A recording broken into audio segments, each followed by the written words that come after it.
Hello everyone. This is not a story for the faint of heart. Today, we will be stepping into the darkness of the most gruesome cases, where evil not only exists, but also leaves bloody and haunting traces. This is Real Gruesome Murder Cases, a series of true stories about murders that made the whole world shudder. If you are ready to face the cold truth and the gruesome corners of humanity, come with me to delve deeper into each case. Hamster owl. Trigger warning. Crime scene, murder, suggestion of sexual violence. Douglas hadn't felt his stomach stir on the job for years, not since he was green out of the academy. Something about the blood spatter against the kids' toys, though. It had sent his head spinning, dizziness threatening to undermine his hard-won reputation. The bright, dancing geometric shapes that adorned the red-stained sheets and curtains were not helping matters. Thankfully, the girl's body had already been removed.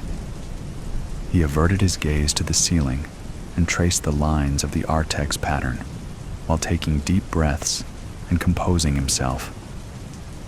Putting his heavy case down in the doorway, he steeled his will and finally stepped inside. Douglas methodically placed his feet on the clean areas of carpet, stepping over the red smears that had been spread all over the room. Slowly, he made his way over to the grim-faced detective, who was already surveying the scene. "If you're gonna lose your lunch, Doug, please do it outside," Bishop remarked, not looking up from where he crouched, picking through the youngster's possessions with the blunt end of a pen. "I'm okay. It just got me for a second. Not seen one this bad since '87 and the Dilby murders down in Reading. I'll be all right." It's a damn shame, that's for sure. Sweet girl, going by all the stuffed animals and posters. My kid's got a thing for boy bands too," he said, gesturing around at the walls that looked like they'd been at the business end of a meat grinder. "You've certainly got your work cut out for you, ready for a long night." "Absolutely, sir. It'll be worth every coffee to nail whatever sick son of a bitch could do something like this," Douglas said, his muscles turning from jelly to iron at the resolve his own words invoked. "Good. Well, I'm done here for now. Do your thing and get me the results as fast as you can. The father is in the back of a car already, but he's denying it all, doing a grand job of playing the distraught, loving parent. So, I'll need whatever you can get me to pin him," Bishop said as he pulled off a pair of sweaty latex gloves and threw them into a hazmat bag in the hallway. "Ever consider it might not have been him and you're torturing a grieving parent?" Douglas asked to his retreating back. "Come on, Doug. How long you been doing this? It's always the dad," the detective said, turning when he reached the top of the stairs. "I'd start with the machete stuck in the bed head if I were you. But hey, I'm not the scientist." Douglas took up his large case, unclasped it, and opened it wide on the floor of the hallway, outside the girl's bedroom door. He pressed his shoulders against one wall to let a beat officer past, and swore under his breath at the close confines. It was almost easier in the woods, although the results were undoubtedly better from inside a sealed home. He snapped on his own gloves, grabbed a Sharpie and a handful of plastic bags and went to work. With a roll of his eyes, he grabbed the machete first. Of course, that was marked vital. Then he gathered all the jewelry she'd been wearing and had been left behind by the morticians. Most of it was plastic, brightly colored and in the shape of butterflies or flowers. He pulled hairs and fibers from the bed and carpet, then combed the room from top to bottom for any dropped items. Nothing turned up. Sheets, clothes, carpet, and curtain swatches all went into larger bags. Even those fundamentals took hours, mostly because he was more fastidious than most. He had lost count of the cases that had been won thanks to his diligence. Having worked with Bishop for almost a decade, he knew all too well that whichever way it went, a grieving father's future rested on his work alone. The detective had already found his man. Sipping a hot coffee from a cardboard cup, he scanned the room from its center. Taking a break had the tendency to reveal more than the close-up work. Sometimes you had to take a step back and think. He marked a Blockbuster video on the desk. He would fill out the forms to get it returned, but he doubted the shop would ever see it again. Once they saw the news, they would probably refuse it anyway. What looked like her diary was tucked under the edge of the mattress. He made a mental note to grab that, and in the same vein, thought to check for any hidey holes in vents or behind furniture. Girls of an age stashed plenty of secrets. His eyes fell on the mountain of stuffed toys, wedged against the dresser and covered in a mist of dried blood droplets. He had avoided it until then, worried it might set off his queasy reaction a second time. While forcing his gaze to wander across it, two beady yellow eyes caught his attention. With a smirk, he put down his coffee, quickly reapplied the gloves, and strode over to greet them. "Well, look at you," he said, pulling out what could only be described as a hamster owl. The freakish chimera stared back at him, almost with its own intent. "Furby, right?" "Oh, woo-woo, whoa!"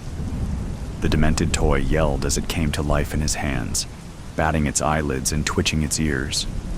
He almost threw it across the room in surprise, but managed to control the impulse and, holding it at a full arm's length, set it down on the girl's desk. "Damn thing!" he yelled to a series of chuckles from the officers stationed outside. He went back to the list of tasks he had assigned himself, but throughout his bagging and tagging, he was constantly assaulted by an unintelligible babbling. The cursed doll would go quiet, and then out of nowhere, at high volume, holler at Douglas.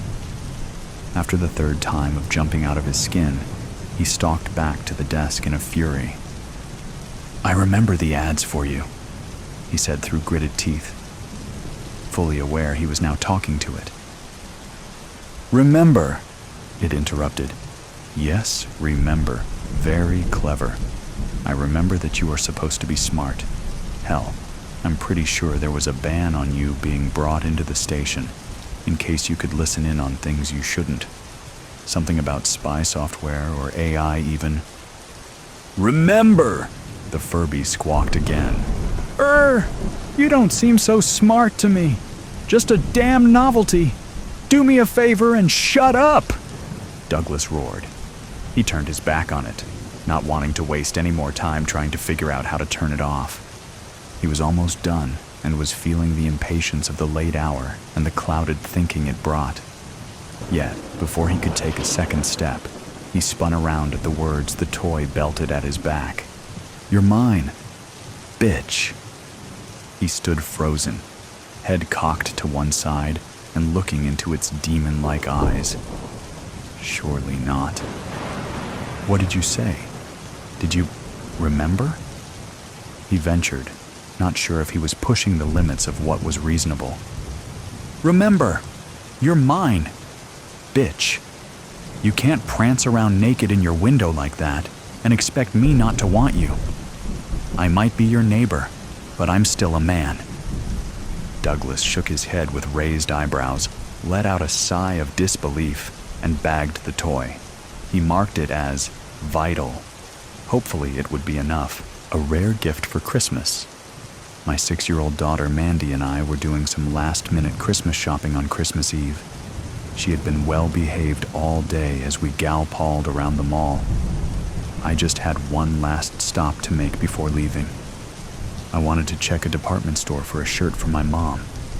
I only looked away long enough to compare 2 articles of clothing. That's all the time it took for her to disappear. I knew better. I knew how she was, just as all kids are. The ornate tree, the twinkling lights, a toy train delivering presents around the bottom of the tree, pictures of Santa, toy displays, racks full of candy. There's a lot to attract a child's attention. At the same time, though, you expect your child to let go of you and explore at a reasonable distance. It's part of growing up. So, when I turned around and she wasn't there, I didn't immediately panic. It wasn't unlike her to wander off. I called for her calmly. I searched the nearby racks because she liked to hide and make me worry. I switched to a more authoritative tone that usually brought her out of hiding. When it didn't, my voice cracked as it shot up several octaves when I began to panic. My voice grew louder as terror seized me. Other shoppers became concerned, watching me, whispering. An older gentleman offered to go find the store manager. We had the store manager call Mandy on the PA. I waited anxiously at the customer service desk, biting my nails, waiting for her to come running up like it was no big deal. She never came. We contacted mall security, who called the police. The mall was shut down and searched. A detective by the name of Sam Renfro kept asking me questions. I answered his questions, but it was hard to concentrate. I kept looking over his shoulder, past him. I wanted to be looking for my child. My heart sank when an officer walked up with her doll in his hand. He found it by one of the rear exits, one of those exits only mall employees are supposed to use. At that point, the detective concluded that we were dealing with an abduction. Horrible, uncontrollable thoughts raced through my mind. I failed her as a parent. She must be so scared. Is he being mean to her? Is he abusing her? Does he intend on sexually abusing her? Selling her? Is he some kind of psycho killer who will take pleasure in torturing her? I hadn't realized it, but I was saying those things out loud after I nearly collapsed. Detective Renfro had caught me and was holding me steady. All he would say was, "Ma'am, we'll do everything we can to find your daughter." The police issued an Amber Alert and set a perimeter to begin searching the surrounding neighborhoods. The detective told me that the best thing for me to do was to go home and wait by the phone. I couldn't see it being a ransom case, personally. I'm a software engineer. I do better than most, but am by no means rich. But as the detective explained, rich looks different depending on whose eyes you are looking through. Debt can sometimes make people desperate, and desperate people do dumb things. In all truth, I didn't want to leave. I wanted to head that investigation. I wanted to know what was going on at all times and be in full control of what was being done. But deep down inside, I knew that wasn't what was best for Mandy. The police chief made an appearance to handle the mob of news crews outside the mall, thank goodness. Their questions were overwhelming, pressing, and unsympathetic. I made a statement. I offered $100,000 for the safe return of my daughter, most of what I had in savings. Then the chief insisted that an officer take me home. I'm glad he did. My head was on a swivel trying to look into every car, at every child, and everywhere else I could see. I surely would have wrecked on the way home. When I got home and inside, that's when it really hit me. I let loose and cried at the sight of her little snow boots sitting by the door. There was nothing more I could do, and her absence was unmistakably felt. I poured myself some wine, but I didn't feel like eating, so I took my cell phone to the couch to wait for a call, any call. Before I got to the couch, I noticed it. On a square, glass coffee table, sitting like a centerpiece, was a present. It was wrapped in black with a red ribbon tied in a bow. It had a foreboding look about it. It didn't say who it was from, but someone had obviously been in my house. The only two people who had keys and access codes were my mother and best friend. I found their choice of wrapping unbecoming and the lack of a tag unusual. But I wiped my eyes and opened the package. Inside was one of those old tape recorders, the rectangle ones with the speaker cassette deck, and function buttons on the end. A tape was inside, so I pressed play. There were some distorted whispers at first. Then I heard a sniffle and Mandy say, "Mommy, he's hurting me," through deep sobs. I became frantic at the sound of her voice. I kept asking, "Who, baby? Who's hurting you?" as if she could hear me. Then a man's voice I didn't recognize said, "Merry Christmas, bitch. We'll be in touch." Why did he call me a bitch? Because he knew me, and that was his opinion of me. I called Detective Renfro right away. He came over immediately with a crew to tap the phones. The detective stayed with me that night. I offered him the guest room, but he preferred the couch. I couldn't sleep, so I was up all night, playing on my phone, waiting for it to ring. It wasn't until 10 in the morning that the kidnapper called. $100,000? Do you think you can buy your way out of this? You killed my kid. Now I'm going to kill yours. He hung up, and I started screaming. You know how someone jumps out when you're not expecting it and scares you? That was how his words hit me, but 10 times over. Detective Renfro grabbed me and lowered me to the floor. Shh, shh. She's not dead yet. She's not dead yet. Help me find her, Kate. Help me find her. Who did you kill? Who did you kill? I was trying to calm down, but my breathing was so quick, I felt like I couldn't breathe. The detective had to help me calm my breathing before I could even begin to answer him. I don't know what he's talking about, I told him between gasps of air. He has the wrong person. I watched the detective's eyes widen as he slumped down on the floor, lost in thought. Are you sure? I mean, was there ever an instance where someone might have thought you were responsible for the death of the child? I thought for a moment. Then it hit me. Jeffrey Clark. It's Clark. I began to shout, excitedly. He T-boned me at an intersection. He claimed I was responsible for the accident, but it was ruled that he ran a red light. It was one of those, I think I can make it situations gone wrong. His daughter died in the accident. Jeffrey Clark has my baby. Detective Renfro got on the radio and put out an APB and a request for Clark's address. We got into the detective's car and started driving. When we got to Clark's home, he was gone. Police were ransacking it anyway. Detective Renfro had me wait in the car while he went to talk to the officer in charge. I saw him go in for a few minutes and come back out. When he got back into the car, he told me that Clark had been surveilling me for a long time. They found photographs and journals inside. He told me he knew where Clark was taking Mandy. Lights lit up and sirens blared as we sped away. The detective turned down what looked like an ATV trail in the woods about 15 miles from Clark's house, out in the country. There was a house there, not much of one though. It looked more like a clubhouse house for hunting or something. We went shooting past that, the undercarriage of Renfro's sedan bottoming out on every bump.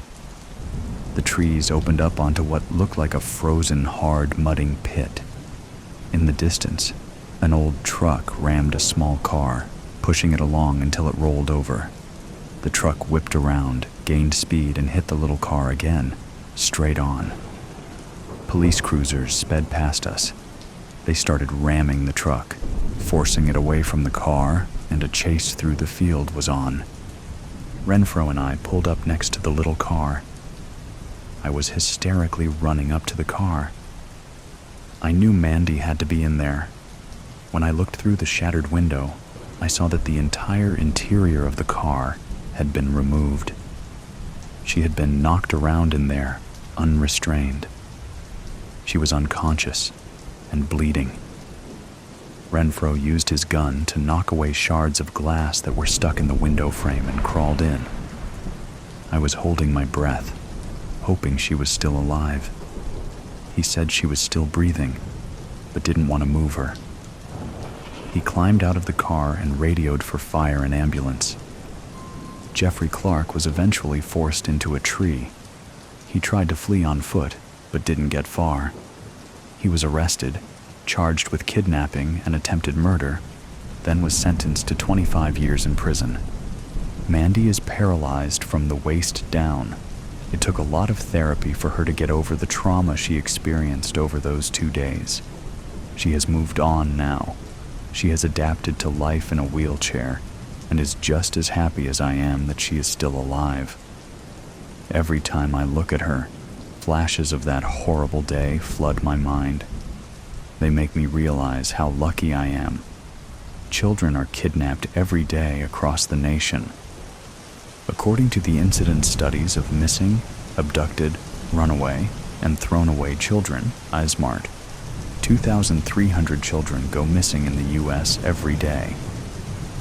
Many of those children are never reunited with their families. I won't be home for Christmas. Life can be messy, complicated, difficult. Sometimes you can just lose yourself in all of it, and in the process, you can lose sight of the things that actually matter. And then one day a storm comes out of the clear blue sky, and you get blown overboard by the tempest, and all is lost in the blink of an eye. This is what happened to me. I just got caught up in all of the things that don't really matter. Money, career status, an address in the right part of town and elite private schools for the kids, and new luxury import autos, and Swiss-made wristwatches with tasteful but recognizable brand logos. Material things. Then came a day when I realized how unimportant it all was, but it was too late. Still, at first I tried to keep up the pretense of normality in the face of immeasurable loss. I had already bought the 12-foot Douglas fir Christmas tree and put up the holiday decorations all around the house. Family was flying in from 3 different states to visit for the holiday. I had arranged car service from the airport for everyone, a catered gourmet dinner for Christmas Eve, nice gifts for all, and I even took the time to memorize a heartwarming toast to the whole family before we sat down to eat. In the end, I had to just junk this because of the references to my wife and children. More than that, really. It just didn't work at all anymore. What was I supposed to do? I felt some strange obligation to appear unfazed, composed, in control of my emotions and my world. I don't know. That has always been my way, or at least the image I have always wanted to project. It's hard to say how much of it was ever truly real, and how much I just manufactured, for whatever reason. And it doesn't matter any longer anyway. It all happened on the evening of December 23rd, and everyone was flying in the next day. I was just numb afterwards, and didn't have the time or motivation for all the phone calls before those flights took off in the morning, so I was left with no choice but to inform everyone of what happened when they arrived at our house that day. My house. Once they were all there, and I had dodged the uncomfortable questions for as long as I possibly could, I gave a very different and mostly improvised speech from the one I had originally planned. Somehow, I made it to the end with dry eyes, though no one else did. I cried enough the previous night at the hospital. I wasn't sad anymore. I was just angry now. Well, folks, it seems that everyone has had a chance to grab a beverage, and although we are not fully gathered together as a family right now, I would like to proceed with some very unfortunate news that I have to share at this time. Not exactly a toast. Nothing like a toast, actually. The opposite of a toast. Just some words I have to say. I took a deep breath and a long, slow sip of my Macallan Scotch. I felt all the eyes on me, and I thought about what I should say, what I could say. I hadn't planned this out. I tried.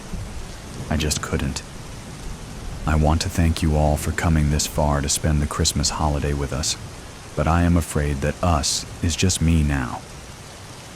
Yesterday evening, around 6:30 p.m., Melanie and the kids were driving home from the mall down the road when they were T-boned at the intersection of Torrance and Sepulveda by a 25-year-old off-duty sheriff's deputy named Kyle Langtree, who ran a red light. All three of them were killed, but the sheriff's deputy, driving a large SUV, only sustained a concussion and some minor injuries. He is still in St. Mary's right now, but expected to be released within a day or two. I paused and drained off the rest of my scotch. Everyone stared at me, their faces fixed in various expressions of shock and horror and disbelief, the tears already starting to fall. Hands were raised to cover mouths. I took another deep breath and continued, not even knowing what to say next, only knowing that I had to say something. I kind of muttered the next part down towards my shoes. The local news channels are all reporting that this sheriff's deputy had just left a holiday party at a bar down the street, and the LAPD officer who was first on the scene breathalyzed this guy, and he apparently blew a 1.8 BAC, more than twice the legal level for DUI. When the LAPD cop radioed this in, he was advised that this sheriff's deputy was the younger brother of both the local DA and the U.S. congressman representing this district. This was picked up over the police scanners used by several local news outlets. Instead of being taken to jail, he was taken to St. Mary's, like I said. Apparently, he also had 2 prior DUIs that were both dismissed for no apparent reason. You can read about it all here in today's paper if you want. Front page. I dropped a copy of the local newspaper on the table. I paused again. I didn't know what else to say. My older brother Jamie came up and gave me a powerful hug and whispered some kind words in my ear and cried some tears onto my neck and collar. My Aunt Jane approached me, but then stopped, not knowing what to do. I didn't blame her. I didn't either, but I did my best. You are all my dearest friends and family, and I thank you all so much for coming to be here. I'm just so sorry that it has come under these terrible circumstances. I set my empty glass on a coaster on the table. Somehow it was still important for me to appear unrattled, composed. The coaster was somehow still important. We all have to do what we all have to do for the love of our family, and you have all shown and proven that by being here right now. I love you all dearly, and I'm so sorry to have to share this terrible news with you at this time. I pretended to get choked up. Then I lowered my head and excused myself and went to my bedroom to get what I needed as my family broke out in open gasps and cries and barely restrained sobs and sorrows in the living room. I quietly slipped out the side door and drove my Mercedes AMG GT to St. Mary's Hospital. I parked it in a handicapped spot when I got there. I wouldn't be needing it any longer. I decided to leave it to my nephew Nicholas once I had a chance to meet with my lawyer. He was a good kid who just graduated from Penn State, and I knew he loved that car. He deserved it. I decided to set him up with some cash too, just to help him get started. You never know what life has in store for you. I certainly didn't. And that's how I ended up here, sitting in this small cell in the LA County Jail, spending Christmas Day all by myself, eating a bologna sandwich for dinner, or trying to anyway. I don't have much appetite. This is the first time in my entire life that I have spent Christmas alone. I will be on suicide watch for the next 48 hours, and after that, the wheels and gears of the legal system will make their slow and inevitable turns, and I will end up in Pelican Bay or San Quentin or someplace like that for the rest of my life. Murder 1, assault with a deadly weapon, menacing, illegal parking in a designated handicap space. Haha, They have me. They have me dead to rights. They have me on video for all of it. I don't care. It was unfortunate that I had to put down that security guard who tried to stop me from reaching Deputy Langtree's hospital room, though. I shot low, in the center of his thigh. Hopefully he will be okay. Hopefully I missed the femoral artery. I tried my best, but it all happened pretty fast and I'm no marksman. It could have been worse, I guess. At least he was already in a level 1 trauma unit. Young guy. I feel bad about that part. They won't tell me anything about how he's doing, or if he has a wife and kids or anything like that. I hope he's okay.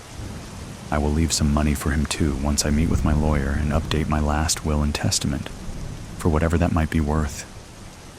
I don't know what else I can do. I just feel really bad about it. I never wanted to hurt anyone else. Anyway, they can't keep me on suicide watch forever. And like I said, we all have to do what we all have to do for the love of our family. I did what I had to do for the love of my family. I have no regrets. Anyone want the rest of this bologna sandwich? I'm not hungry. Merry Christmas. I think this one will probably be my last, but I hope you enjoy many more, engulfed in the warmth and love of all your family and friends. I just need to find a rope, drowning inside. What time do you call this, Maggie? I know, I'm sorry. The traffic. Don't give me that. You're never late. I had things to do. Things? Like what? Jimmy, don't start. What's with the sunglasses? They're just sunglasses. Take them off. Jimmy, please, take them. Office of Fine. What the hell happened? It's nothing. Damn it. Who gave you the shiner? Jimmy, leave it alone. Was it Neil? Numbered Terry then. Jimmy? It was, wasn't it? Fine? Yes, it was Terry. That son of a... Why, Jenkins? Keep your voice down. You don't know about my problems, sir. We don't want to hear about your private life, Jenkins. I didn't come here to fight, Jimmy. Then why did you come? Because we need to talk. Talk about what? United States. Us? There is no us while I'm stuck in here. You're wrong. There's still an us. Doesn't feel like it. You've been different lately. How would you even know that? I see it. The way you look at me, or don't. The way you talk, or don't. I'm tired, Jimmy. I bet you are, love. It's not easy by myself, but you manage. Barely. What are you saying? I'm saying I don't know how much longer I can keep this up. Keep what up? This life. Alone. You're not alone. That's what it feels like. You've got the kids. They're not you. Then wait for me. Wait. Jimmy, you 4 more years. So? You knew that when I got sentenced. I didn't know it would feel like this. Feel like what? Like I'm drowning inside. You're stronger than this, Maggie. Maybe I'm not. Don't say that. It's the truth. You're just having a bad day. It's not just a day, it's every day. You want me to feel sorry for you? Jimmy, don't make this worse. I'm not the one making it worse. Why did Terry hit you? He thought I was cheating on you. Cheating? With Neil? That's what he said. Are you kidding me? I didn't do anything, Jimmy. And Terry thought it was okay to hit you over a rumor? It's not just that. Then what is it? I don't know. Maybe he thinks I owe him. Owe him? For what? For keeping an eye out for me and the kids. That's rich, coming from that piece of... Jenkins, I'm warning you. Stay out of this, sir. I see your sort every day, Jenkins, and hear how doing time affects families. You don't know nothing about me and my brood, boss. Yes, but I know how kids drift with absent fathers. When I want your opinion, I'll ask for it. Touch a nerve, did I, Jenkins? Jimmy, stop. He's not wrong. What? Bernie's angry. Linda's angry. They're lost, Jimmy. It's not like I abandoned them. Maybe not. But you're the one who took the fall. I didn't want you and the kids dragged into it. I can't do this on my own anymore. Maggie, don't. Don't what? Tell you the truth? Neil and Terry were supposed to have my back. Instead, they're wrecking my family. You wrecked it, Jimmy, when you got caught. Again. You think I wanted that post office job to go sideways? It didn't just go sideways. It exploded. I was the one who got burned, Maggie. And the rest of us didn't?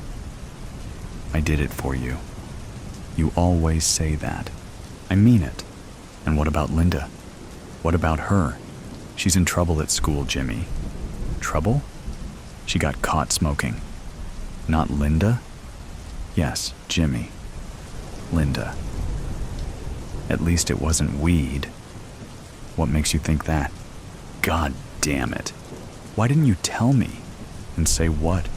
That I can't handle my own daughter? Maybe I could have talked to her and told her. From inside? How do you reckon that'd work out? Linda listens to me. She misses you, Jimmy. I miss her too. She's angry. At me. At the world. Linda feels abandoned. But I haven't forgotten about her. She doesn't see it that way. What am I supposed to do, Maggie? Maybe you should have thought about that before taking on another job. I didn't plan for things to go wrong, but they always do. This was supposed to be my last job. That's what you said last time. I mean it this time. Linda doesn't believe in you anymore. Don't say that. It's true. She was a daddy's girl, and now she's street smart, and now she's fallen in with a bad crowd. I hate missing her grow up. Then why do you keep ending up in here? I don't know. Yes, you do. It's the life, Maggie. Then change it. You know it's not easy. It's easier than losing your family.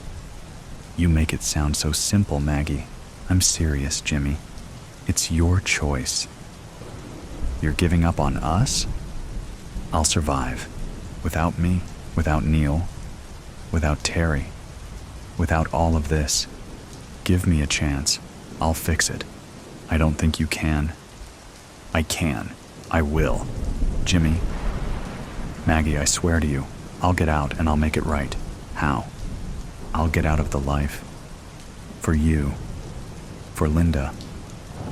I've heard it all before. This time I mean it. You better, Jimmy. Maggie? There's something else, isn't there? What do you mean? The bruise, the sunglasses? You've been crying. There's more. It's Bernie. Bernie's tough. He'll be fine. He wasn't fine last night when he crashed his motorbike. What happened? He's in the West Middlesex. Why didn't you tell me sooner? You've enough to worry about. But he's my son, Maggie. Your son? He barely talks about you. What do you mean, he? You two never got along. That's not true. It is, Jimmy. He's angry, just like Linda. Is he going to be all right? The doctors think so. What happened? He saw the bruise. He got angry. Went out on his bike to blow off steam and lost control. Because of Terry? Because of everything, Jimmy. Maggie, Don't. Just stop. I'll make it right. You keep saying that. I mean it. Then prove it. Time's up, people. Let's be having you. Maggie, please, don't give up on us. I can't promise that. You can't leave me now. Goodbye, Jimmy. I'll change. We'll see. In the morning light. The earlier days of the apocalypse was only chaos. Death and smoke gripped the air. I could feel it stale all around me. It coated my skin, my clothes, my hair. Fear pulsed through every vein. Terror gripped every muscle. Dread gnawed every brain. It was melted into the eyes of everyone you passed. When would it happen to me? When will I watch it happen to someone I love?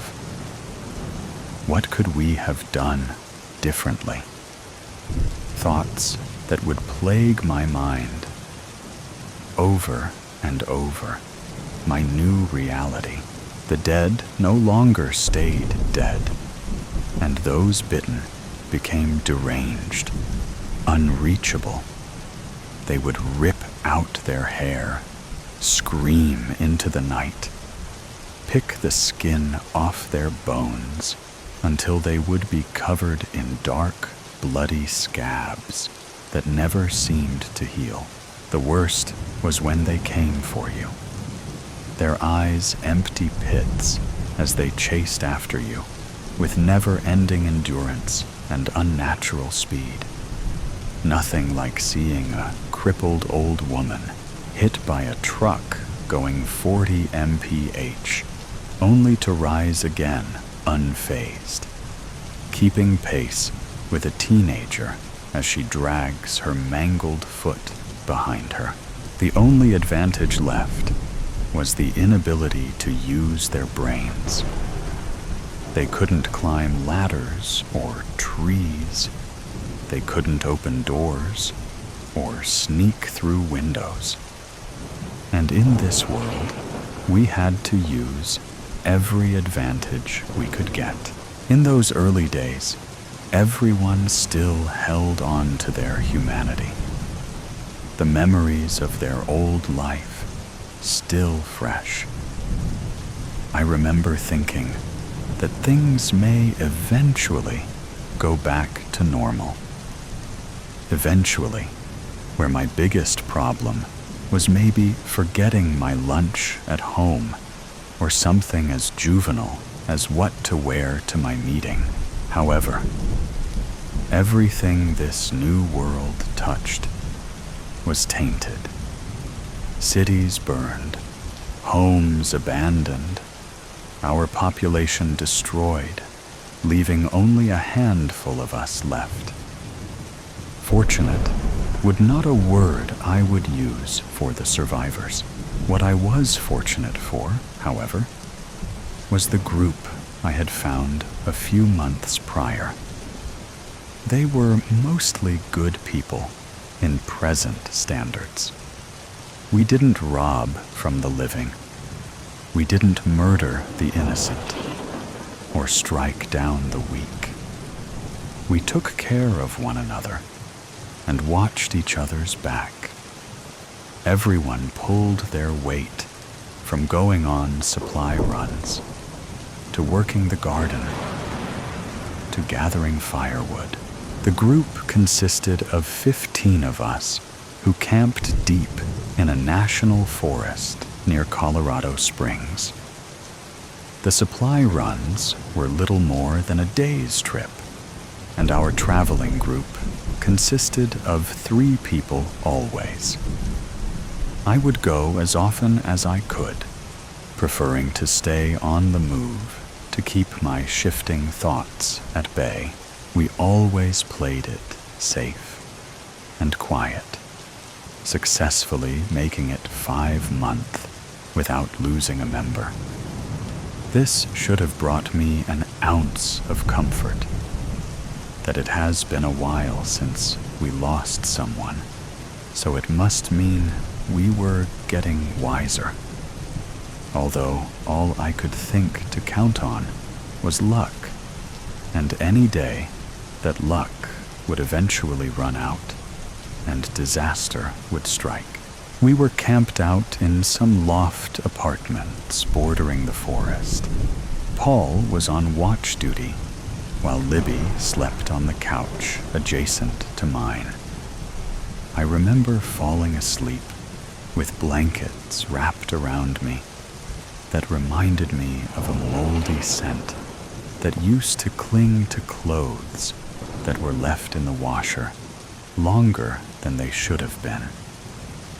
It used to bother me using strangers' belongings like their clothes or blankets, especially when the entire place still smelled of old cigar smoke.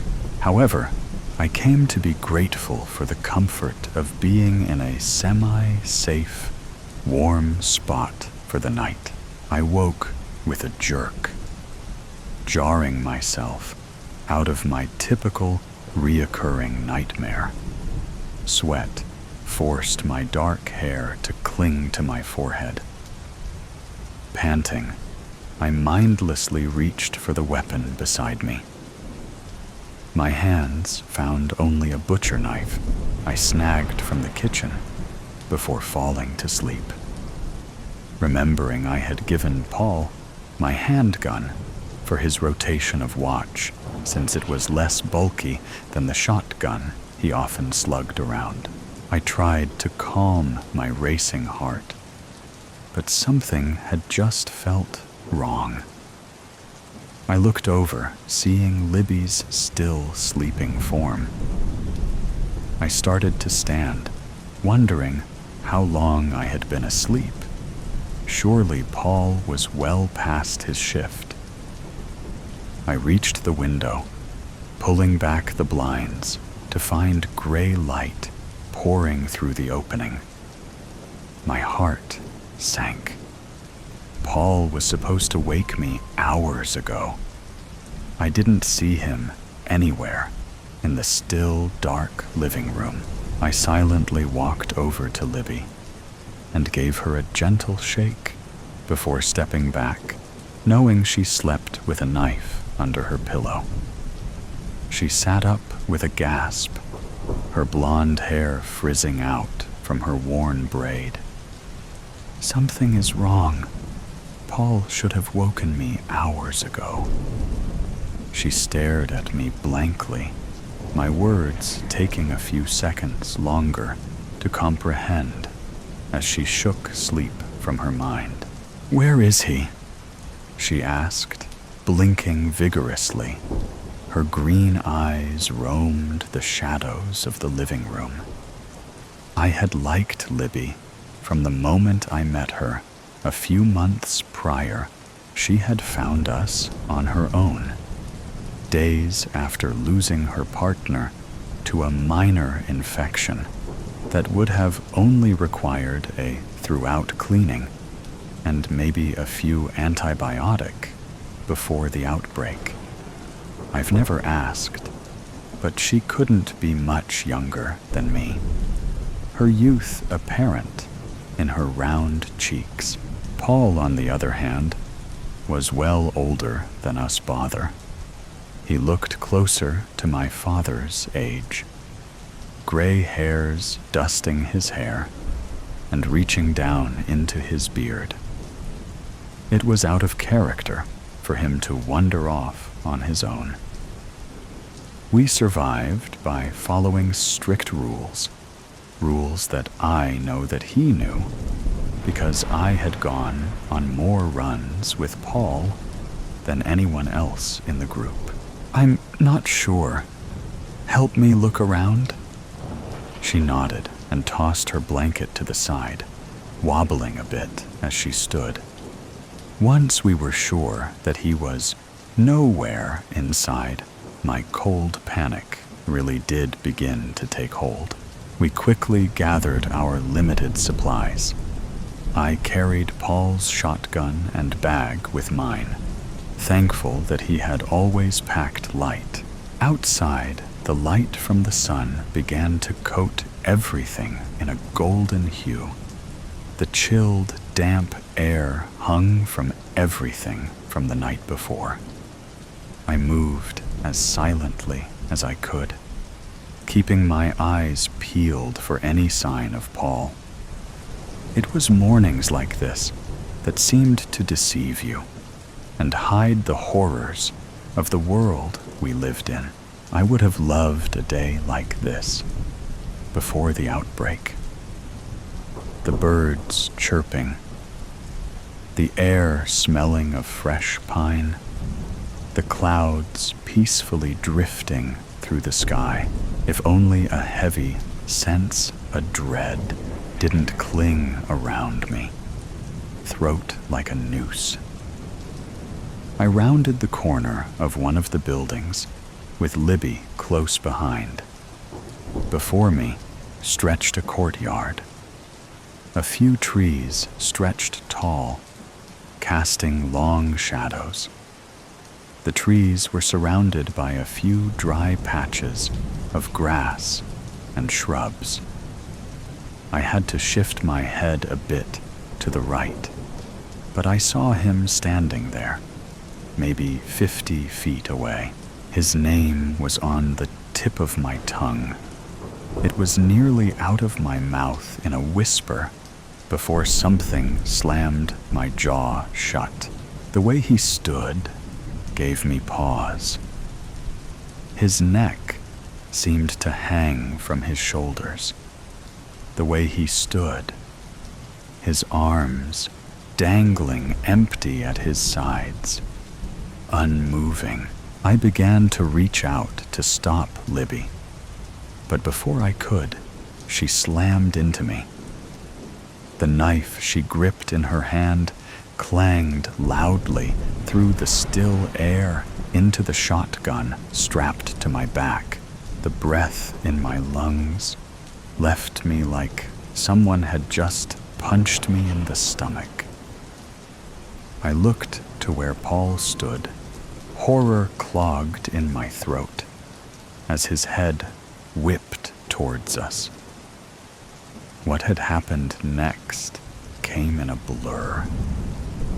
Minutes passed in seconds, my body numb as my instinct took control of my muscles. I grabbed Libby's arm and began to sprint as fast as I could.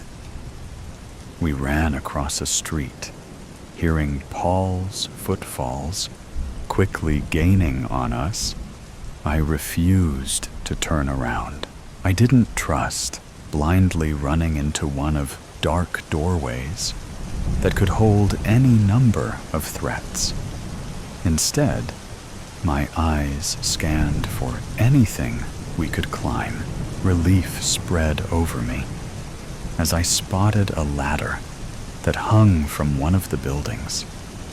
I urged Libby ahead of me, letting her climb the ladder first as I turned, planting my feet. I raised the rifle, cocking it back before aiming it at Paul's head. I fired before my fear could choke me. His nearness unsettled me. He dropped hard to the ground, unmoving and lifeless, his body skidding against the pavement, twisting unnaturally as it landed.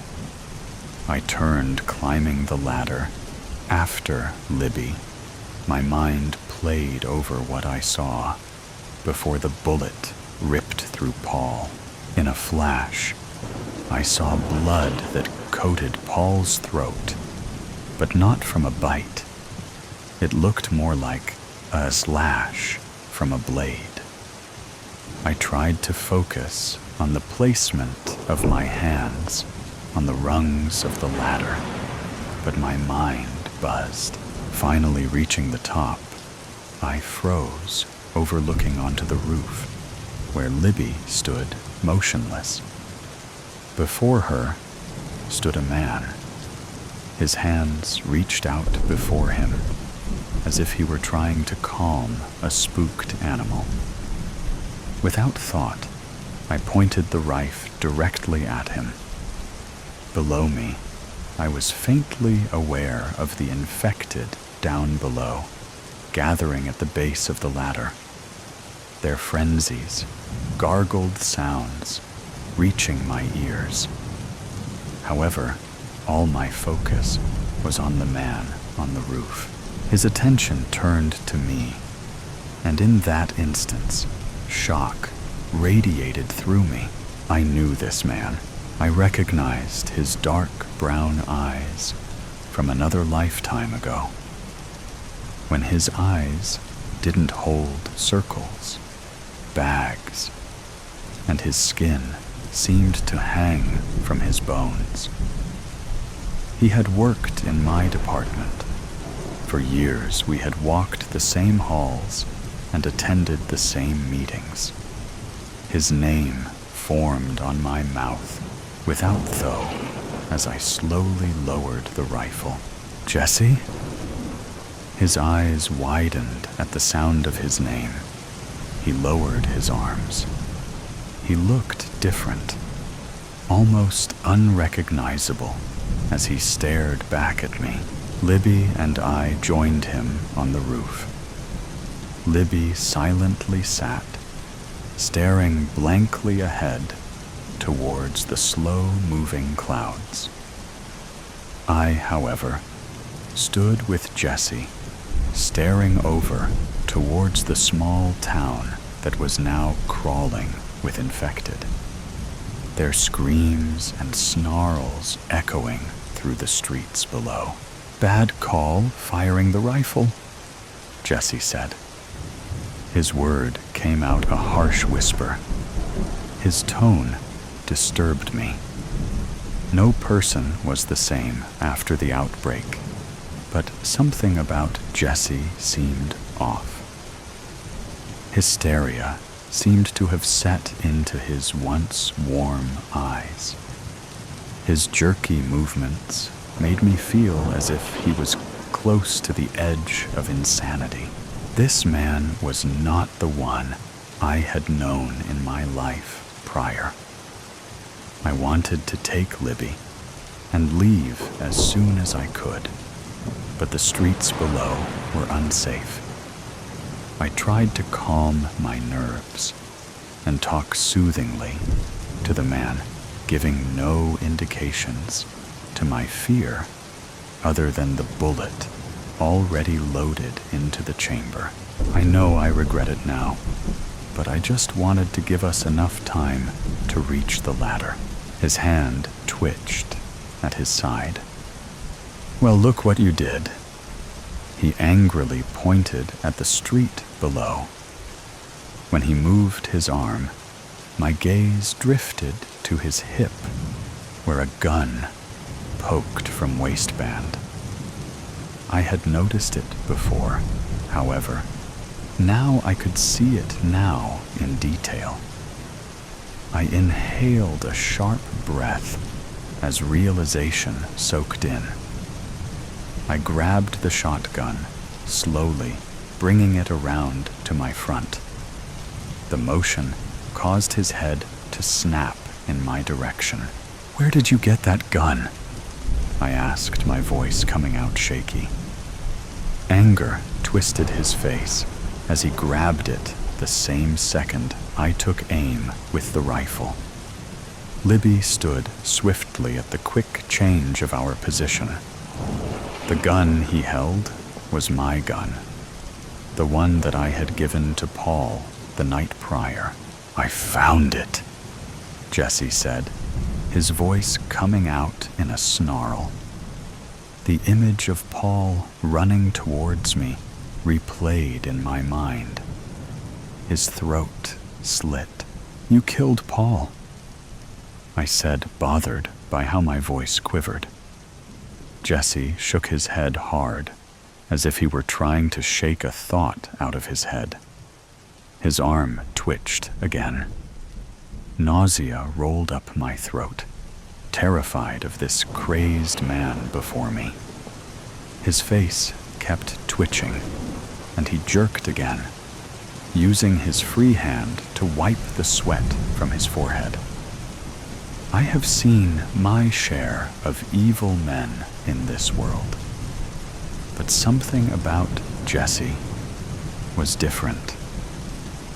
That is when I saw it.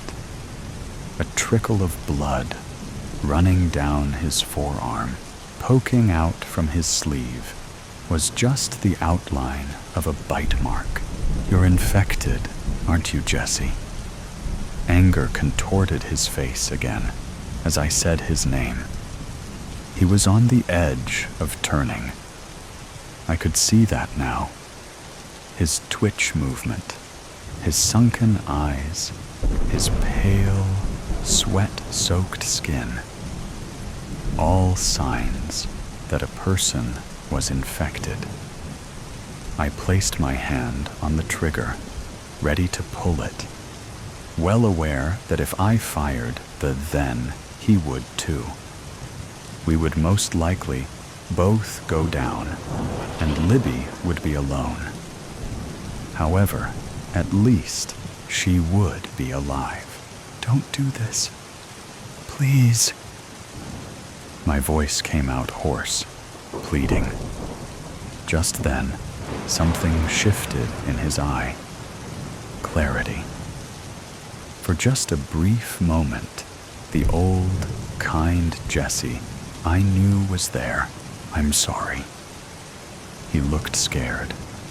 Then he pulled the gun back, aiming it at his own head, and fired. The force knocked him sideways, and I watched as his body tumbled over the side of the roof. Libby let out a shriek as I stood in silent horror, my hand clamped over my mouth. I ran to the edge, peering over at his disfigured body as it lay 3 stories down. It took only seconds for the horde to surround him and began ripping into his flesh. I stepped back, nearly tripping on thin air. I seen some dark things. I was no stranger to tragedy. However, it was something I could never get used to. The sound of his croaking apology replayed in my mind. Sorry for what? For killing Paul? For not making his bite known sooner? I wondered if he had even known what he had even done to Paul. I know the infection took hold before the person was completely lost, stealing bit by bit until there was nothing left. I knew I would see Jesse again. He would eventually join me in my nightmares, like all the others. Him and Paul would haunt me until I met my own fate one day. Witchetty. Grub servings.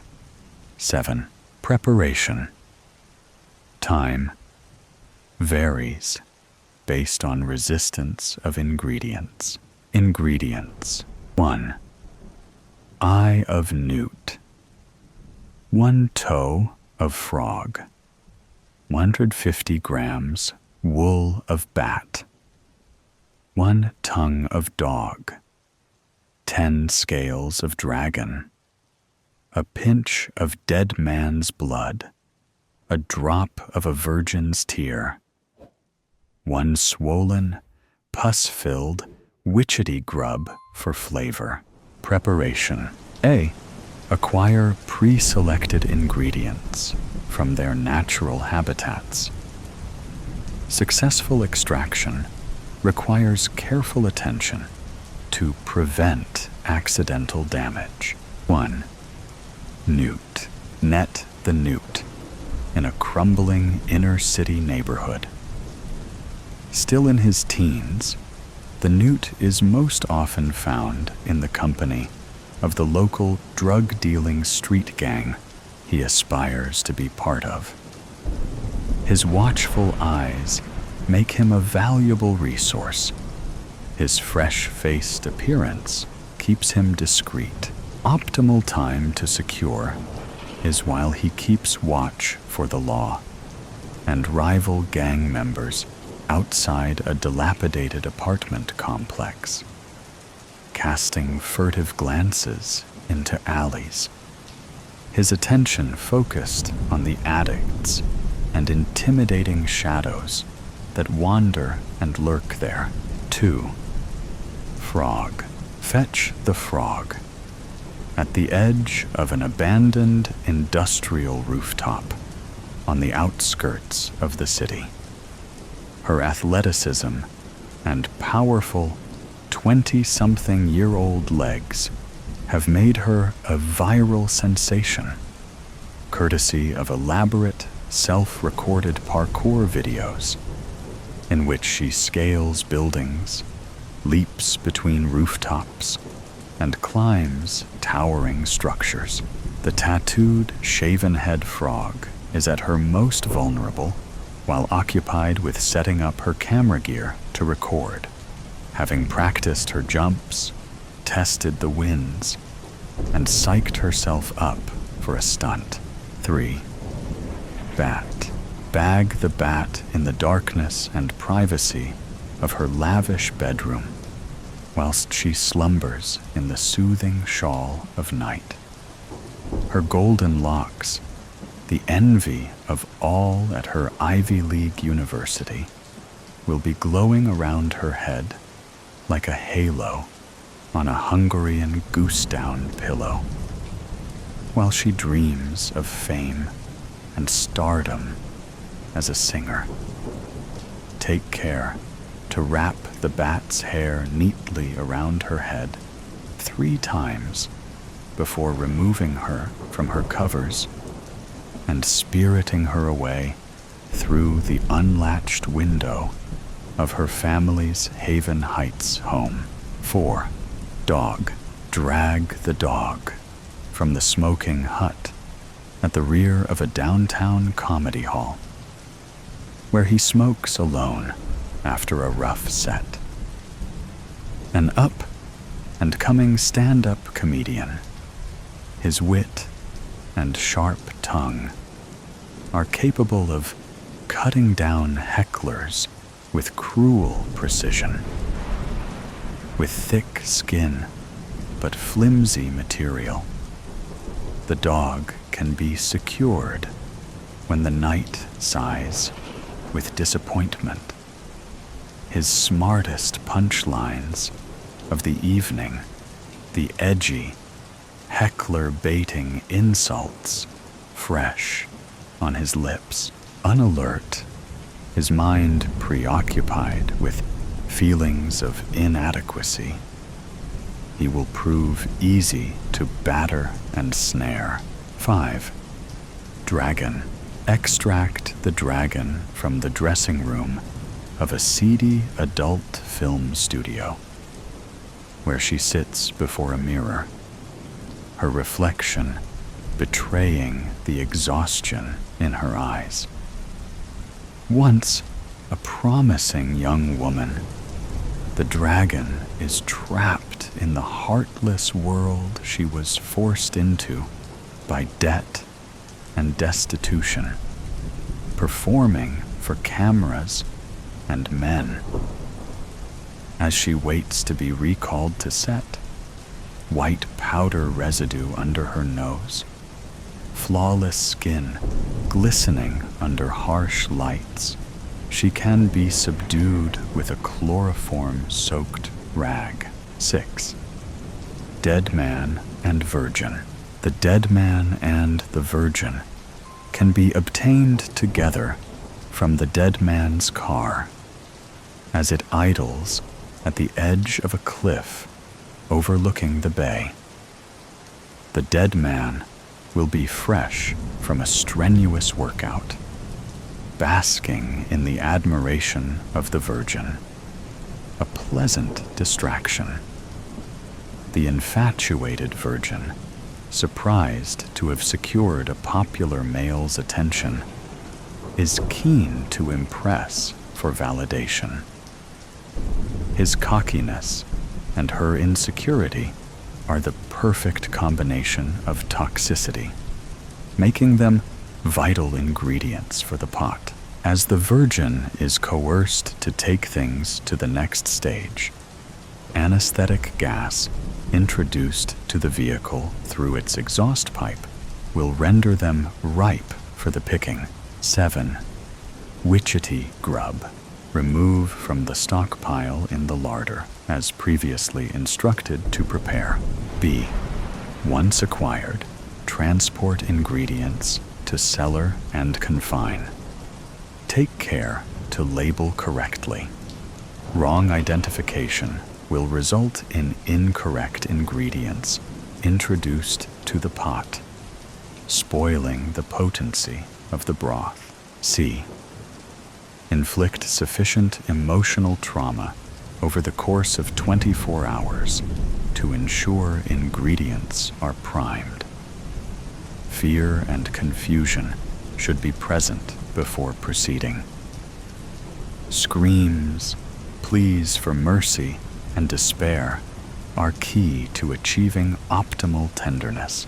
Cooking instructions. Step 1. Eye of newt. Prep. Approach the newt chained in a corner, his fearful blue irised eyes wide.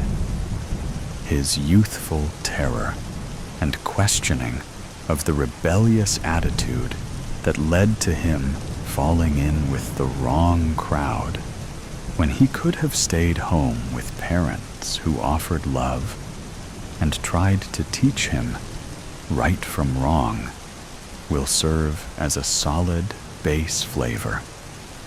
Marinate. Let him feel the knife's serrated touch against his cheek, heightening his fear and emptying his bladder. Remain silent as you peer into his soul and exhale fetid breath onto his face. Smirk as you move the tip of the blade to the swollen, tear-infused bag beneath his left eye and start to shimmy it in. Allow the newt to scream as you pierce the eyeball, making your black, crooked teeth the last thing it sees. Harvest. Extract the eye swiftly, ensuring it stays moist. Sever the optic nerve with teeth and drop the excavated eyeball into the cauldron of bubbling broth, allowing its partner to watch from the head it remains housed in. Step 2. Toe of frog. Prep. Open the door to the cage of the naked frog, whose legs twitch as they struggle against their restraints. Her death-defying leaps and infinite recklessness have been reduced to paralysis and nervous kicks.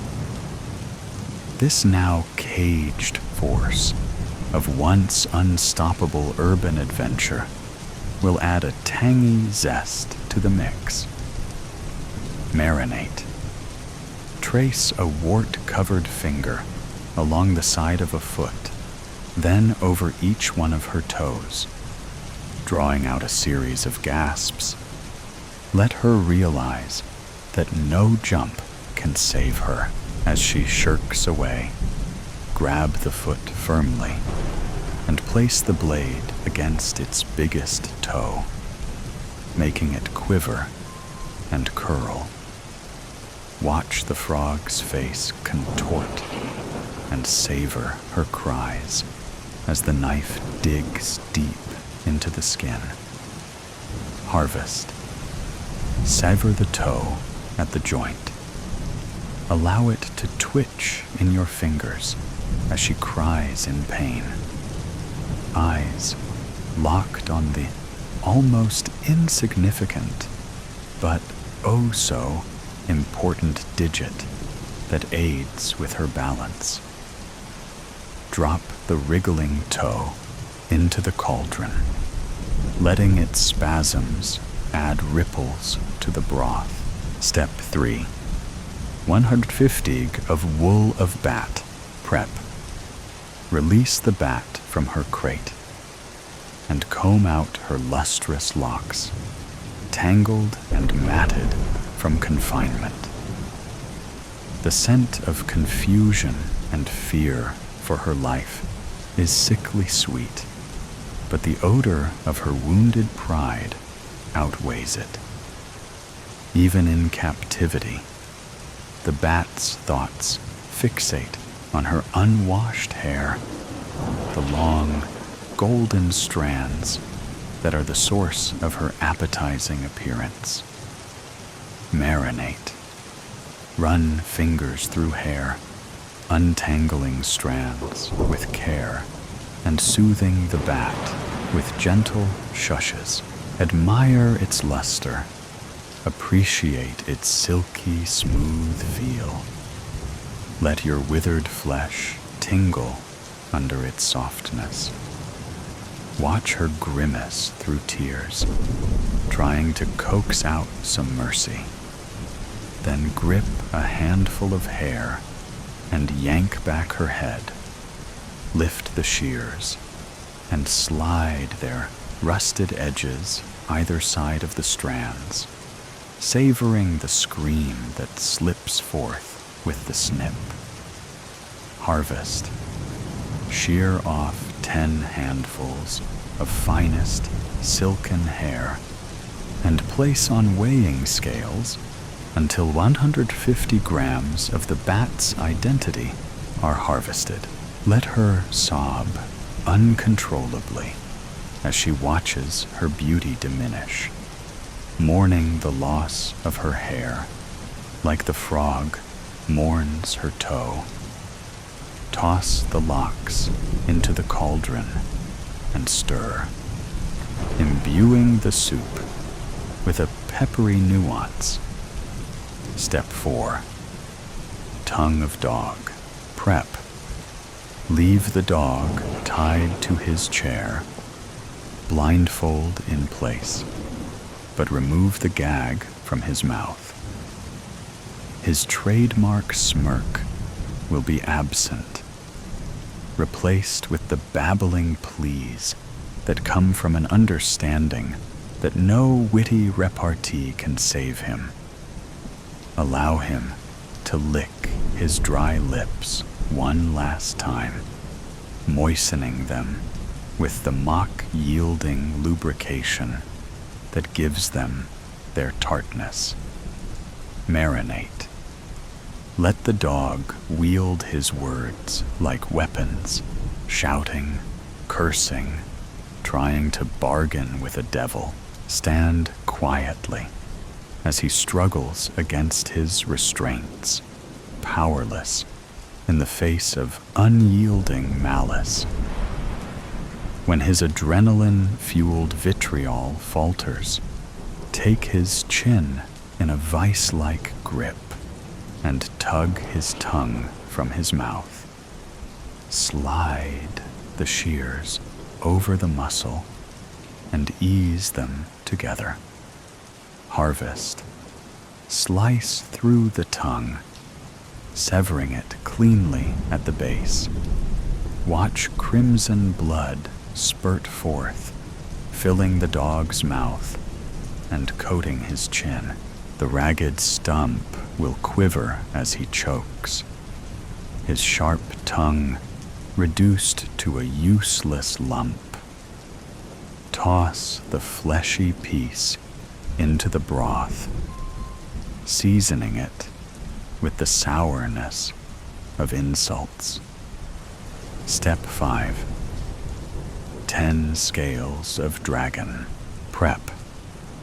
Remove the hood from the head of the dragon, where she lies strapped to a metal gurney.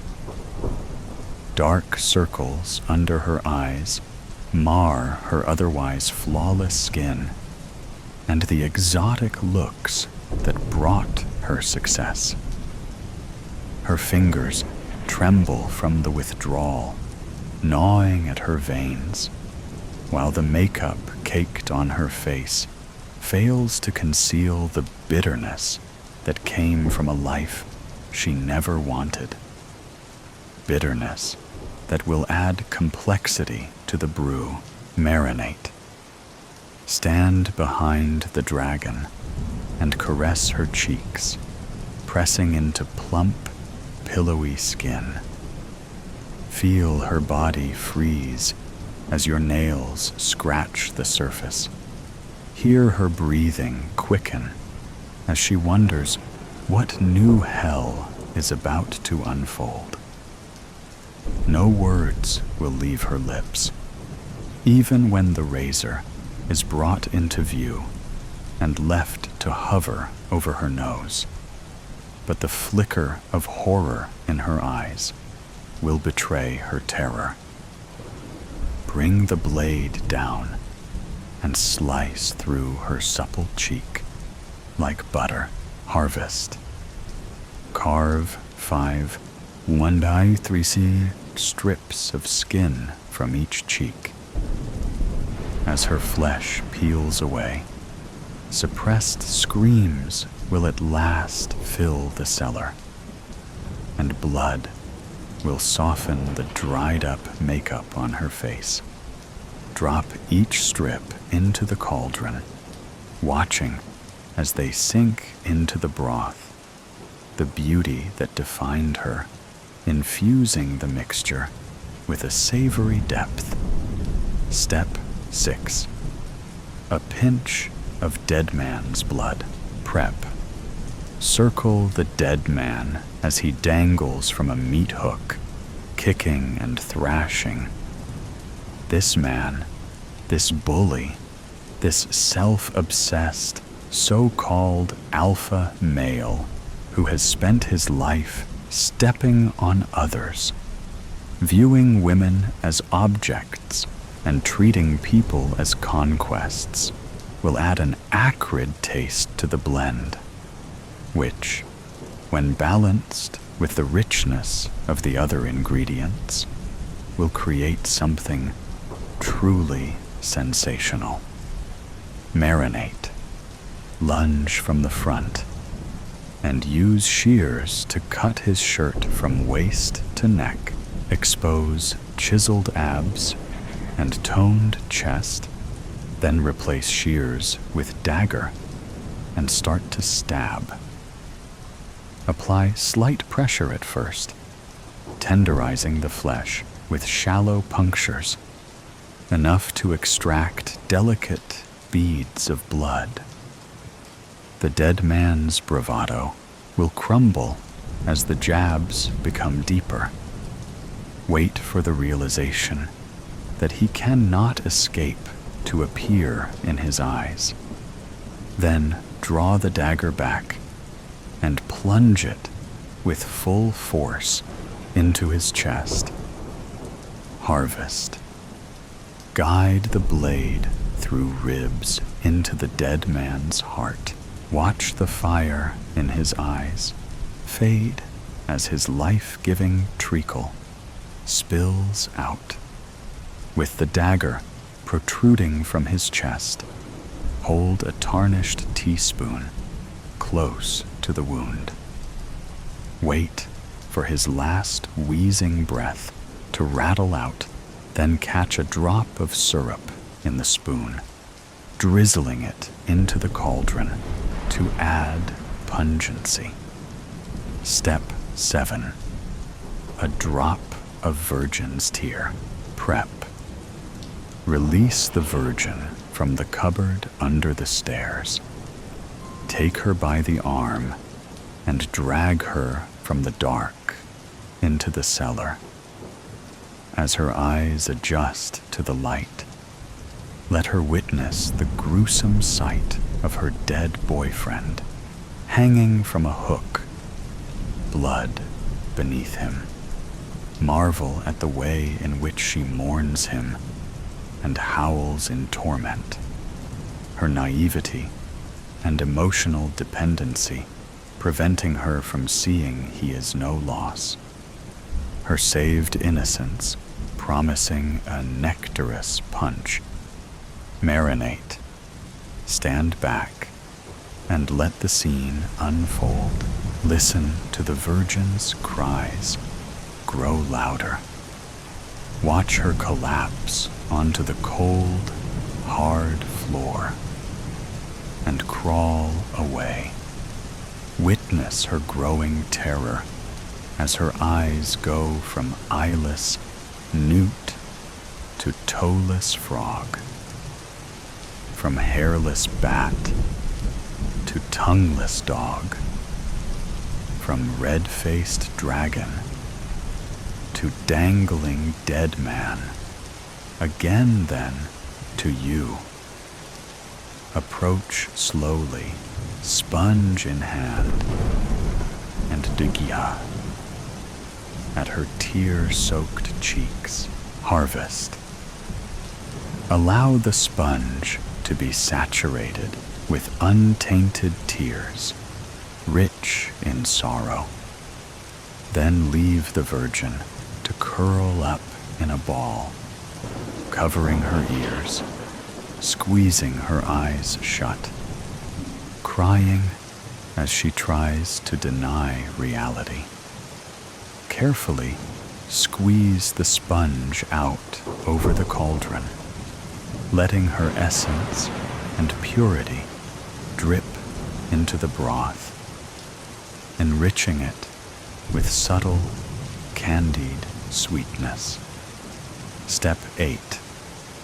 Witchetty grub. Drop the withseti grub into the pot as a final garnish. Stir 6 times. Cover, then leave to ferment. Serving.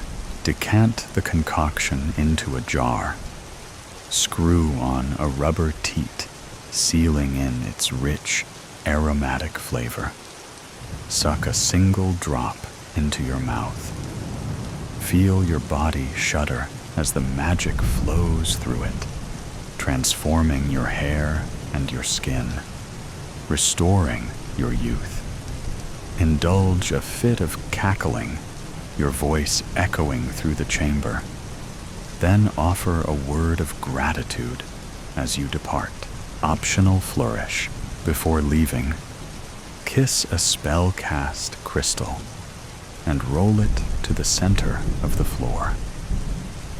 In time, when the ingredients feel brave enough to assist one another, they will turn their traumatized gaze upon it, each seeing in it the future they have been spared.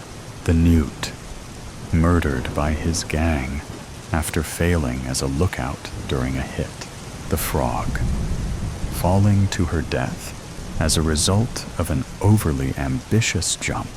The bat, caught in a house fire, her hair igniting to prevent her escape. The dog, stabbed by a heckler after an insult goes too far. The dragon, overdosing to escape the life her looks keep her trapped in. The virgin, dying at the hands of the abusive dead man. Extract from Witchetty Grub, Edition 7. Recipes for preservation. Broths using humane ingredients and ethical processing methods. The right questions. It's freezing out there, and I have tons of work to do, I say, harsher than I mean. This always happens in my office. My tone sharpens. Frustrations simmer. Little distractions trigger unreasonable anger. Sorry, Nancy says, her voice shrinking to that of a much younger child. This isn't urgent. No one else cares. But it's important, and I've already waited too long. But, Dad, tonight's the supermoon, Nancy pleads. Even with my face buried in my monitors, I see her slumping in disappointment. But it's too dark to see her eyes, begging me to reconsider. This is why I keep my office so dark, to avoid seeing my daughter's heartbreak when she comes in here to distract me. Usually to watch a movie, or play a game, or tell me a funny story about school. But here in my office, I'm always working, always trying to build the life for her and her mom that I never had. My monitors wrap around me, cocooning me in their dim glow as I hunch forward. The progress bar crawls, erratically jumping forward, slipping backward, surging forward again. Like life is struggling to take hold in my application. Like Frankenstein, I can only watch and wait for the creature to decide if it will live or die. When I don't move, the telescope in her hands droops. Her eyes follow it. I said no. I'm working. We'll see the next one. Nancy leaves, closing the door. What stings the most is how quickly she gave up, only asking twice before slinking away. I could follow her, leave the monitor light, navigate the darkness between here and the door. But the office fills the space between Nancy and me with the hum of my computer's fan and its dry heat. The room turns stuffy with the door closed, and I refocus on what's important. She'll understand what's important one day. The progress bar completes. Life has taken hold. All the training data for my new artificial intelligence algorithm, thousands of pages of text, has finally completed processing. Finally can get my answers. I start the AI application, trained to have a specific person's memory, a specific person's personality. The cursor flashes, waits for my first message. I type, "Hi, Dad." "Hello. Have we met before? Is this Peter?" The training data is working. What entry told the AI? My dad, my name. A journal entry from the day I was born. That's a nice thought. At least he was around when I was a little kid. But all that, him being around, ended at 16. "Yes, this is Peter. Great to hear from you. How's Nancy doing in 4th grade? Is the AI being cordial?" Why jump to Nancy? And that was 2 years ago. Is that his last entry about her? His journals were comprehensive, going back 7 decades. But we hadn't talked much since her 4th grade play. Nancy just turned 12. 7th grade is next year. Oh, Nancy is in 7th grade next year. Time slips by. What would you like to talk about? Dad didn't talk like this. Training data from the internet is coming through. It is always there, seeping through his memories. His journals and the internet combine, making something that isn't either, but more than both. Where does Dad stop and the internet hive mind begin? Does it matter? What I need should be in his journals. How could it not be? How could something so important be overlooked? If I ask directly, I'll just get an echo. Like with Nancy's grade. I don't want that. I want a real answer. His answer.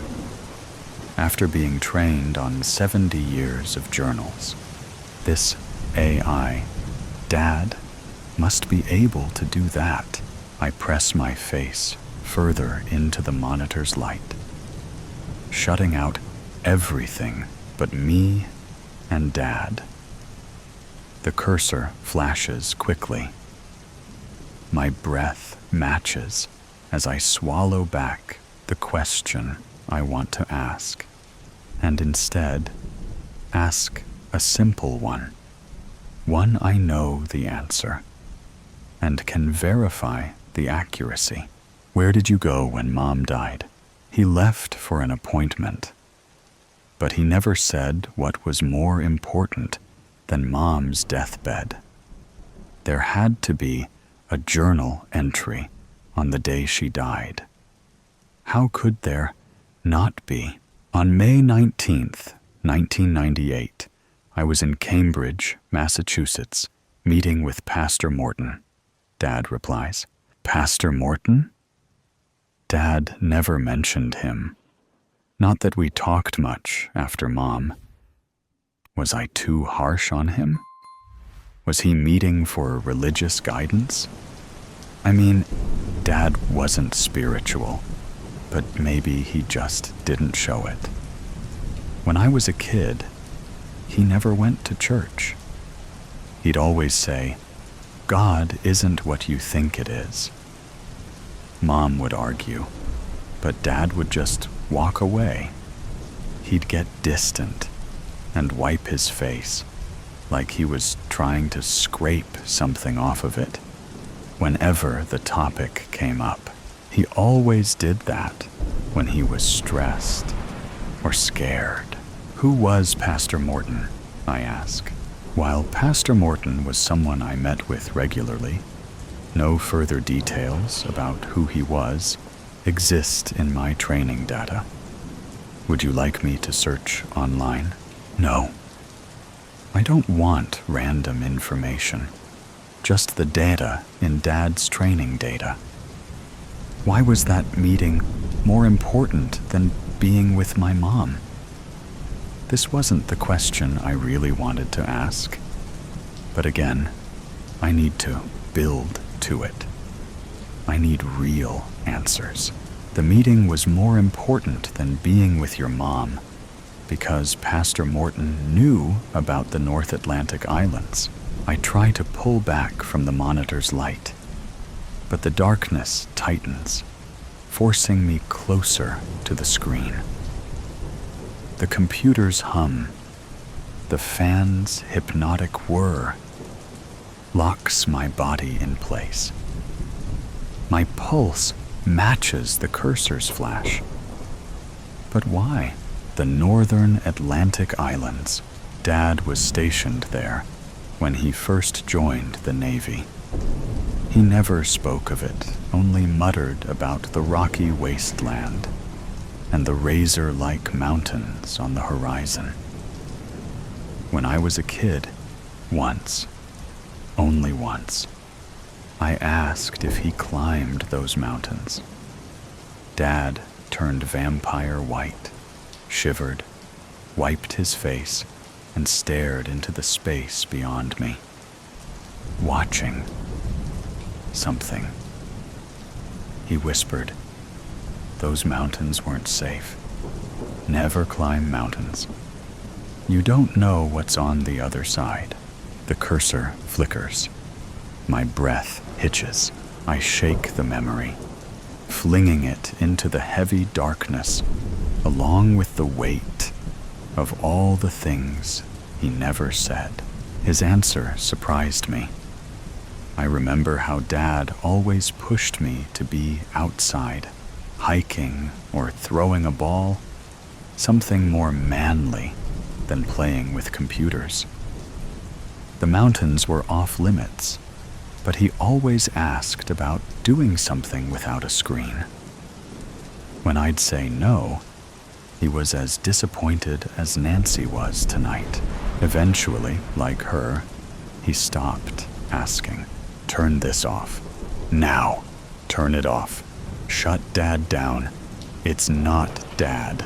It's an AI, but it has answers based on his thoughts and memories. The cursor calls me back, flickering, flashing, holding me, pleading for me to ask another question, to ask the question. But thoughts of the northern Atlantic islands crowd out anything else. I don't want to get distracted, but I've never heard much about his deployment. I'm sure the answers were in his journals. So many journals. He wrote every day since he was 15. I read the first entry. Grandma and Grandpa had lost their house, and they lived in a station wagon at an old warehouse lot.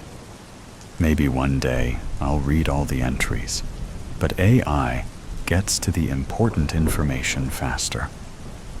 So, I built an AI version of Dad based on his journals to get the answers I always needed, but never asked while he was alive. What did Pastor Morton know about the northern Atlantic islands? Dad thought. While it was compiling the information, it reminded me of how Dad would always pause before answering questions, trying to determine how to answer without telling you anything about him. He hid in his answers, carefully ensuring you only saw who he wanted you to see. Pastor Morton is most associated with the Night March. The Night March? Again. The pause. This one longer. Too long. The fan spun harder, whirring into a banshee scream. Clicking joined the fan, as if speaking to the surrounding darkness, asking permission to share its secrets. Or simply, there was an error in the system, potentially a fatal exception occurring that will kill the AI. The answer sprints across the screen, the fan quieting, the clicking stopping, permission given, the darkness demanding no further delay. The Night March, first referenced in 1976. Here is an excerpt. Liam said it was nothing, but I swear people were marching to those mountains. Hard to tell with that storm last night, and the wind was so hard it shook the base, but I heard chanting. When I went out to check, I couldn't see through the constant spray of rain and ocean waves hitting my face. The storm came from the mountains. I kept wiping it away from my eyes, and, I think I saw flashlights, people beaten by the storm, but moving towards the mountains. I'd have gone out. I'm security, and there ain't supposed to be no one round here. But Liam told me, stay put. Said it was just the storm reflecting the base lights. He was the scientist studying the mountains and beyond. So I listened. I couldn't get the water off my face. It was slick, thicker than water should be. Liam said it was probably oil from a spill somewhere close. Nothing more. But I didn't think it was oil. Too dark for oil. I couldn't sleep after that. Liam kept watching the door closest to the mountain pass. He expected someone to come knocking. My dad watched out the station wagon windows like that, watching for someone to come in the night to take our stuff, to take us. I didn't sleep either. the storm got worse, damaging the base. Growling thunder was too close and getting closer. Liam stared at a picture of his boy all night. Nervous, terrified. Chanting kept on, but now sounded like the name of Liam's boy. It kept going for don't know how long, and Liam just kept whispering, "He's safe. He's home." We played cards till morning. There are other entries. Should I expand my answer? The fan goes silent. The cursor slows, pulsing thoughtfully. What did I screw up? I trained the AI to only give me answers from Dad's journals. But this can't be right. It's a ghost story, but what about the night march? What did this have to do with Pastor Morton and my mom? What did Pastor Morton know about the night march? He knew where they were going. Where? To those beyond the mountains. Why? The entities are immortal and could return life after death. They could make any disease, including aging, cease to exist. Cease? I guarantee Dad never referred to anything ceasing. That wasn't in his construction job vocabulary. He'd say it turned to shit, or gave up the ghost. But cease? No. Is this the internet hive mind leaking through his journals, or something else? You aren't talking to Dad. Was there something in his journals? Something he found beyond the mountains? Something the AI brought to life? I turn to another screen, open a search engine, and type Pastor Morton. The fan screams again. The cursor flashes faster. Now an alarm, demanding attention. But I rip my mind from them to see what the internet knows about Pastor Morton. Millions of responses come back, but none are fictional characters. They are all real people, none based in Cambridge. AI can stitch together information incorrectly, presenting fantasy as fact. AI experts call them hallucinations. But really, it is a lie presented as truth. I can't trust Dad's answers. But do I need answers? Or do I just need to ask the right questions? That need suffocates me, presses my nose to the cursor, demanding me to ask about the night march, about what's beyond the mountains. No. Those are not the questions I brought my dad back to life to answer. The fan shrieks, the darkness swallowing the sound into the endless silence beyond my monitors. Was the meeting worth missing Mom's death? Worth ruining our relationship? Dad thought and thought. Maybe the question was too subjective. Does Dad understand the weight of Mom's death? His relationship with me?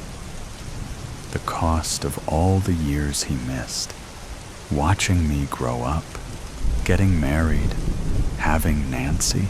After Cambridge, he never told me where he was going.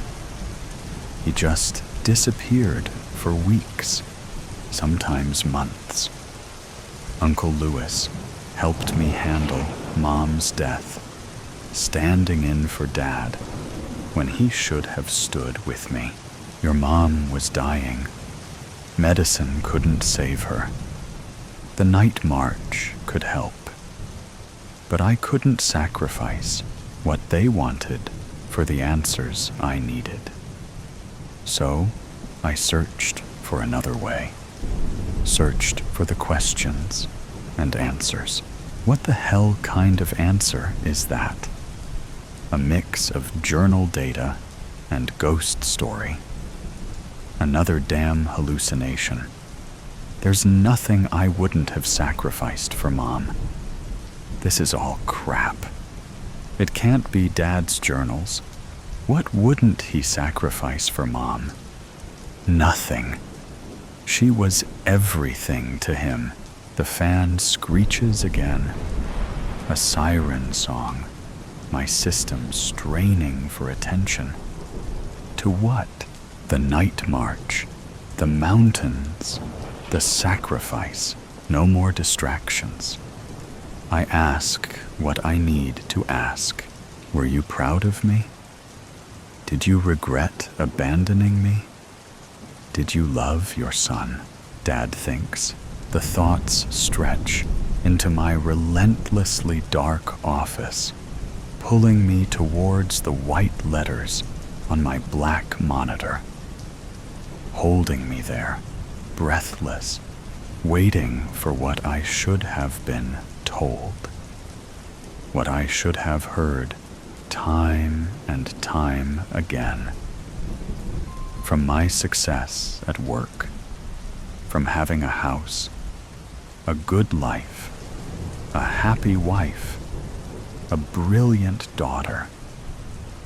I need to hear it after all the long nights at work, all the sacrifices I made to be successful, to prove I did okay without his help, or him just giving a shit.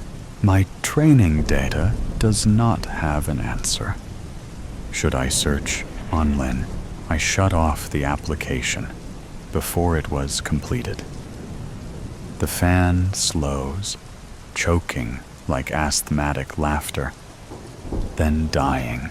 In all that training, there was nothing about my life that made him proud. He grew up homeless, and here I am, successful by every measure. And that wasn't noteworthy. Not a single entry. Dad left when Mom died. Off doing whatever, forgetting he had a family right here. He had me. I was important. He couldn't see that. But wait. Maybe something's wrong in the data. Maybe I didn't prepare it properly, or I used the wrong algorithm. I could rerun it. Ask the questions again without the night march junk. I could get real answers this time. This isn't your dad. Let it go. Are there more questions about the night march? Something I need to find there? The fan whirs, its hot, dusty breath inviting me back. There are answers here. I just need Dad to think the right way. I can find answers in his journals. They have to be here. But first, I need to restart my computer. Wipe the slate clean. The screens go dark. I fall back into my chair, released from their dim glow, and land in my office. No more hum of the fans, just stillness. Quiet presses in. The bookshelves beyond my desk emerge from the dark. Out the window, Nancy sits by her telescope. It gazes into the stars, but she stares at the ground, shivering. Where was her jacket? While the computer restarts, I take her one. Kiddo, you need a jacket. I hand her the bulky coat. Should have brought mine. The night is frosty. My breath steams like a monster. I wipe it from my face. Thanks, she says. Why are you sitting here? Telescope's gotta adjust to the cold, Nancy says. It's freezing out. I nod as my monitor lights flick on. The restart is complete. My computer calls me back, this time to ask the right questions. It's probably ready now, Nancy says, defeat, not excitement, in her voice. It's cold out here, I say. Why don't you do this when it's warmer? Because it's the supermoon. I've been waiting all month for this. It's important. She didn't ask me to stay. She knew the answer. When did she stop asking? My computer was alive and waiting. The cursor light flashes in slow, steady breaths, watching me with Nancy.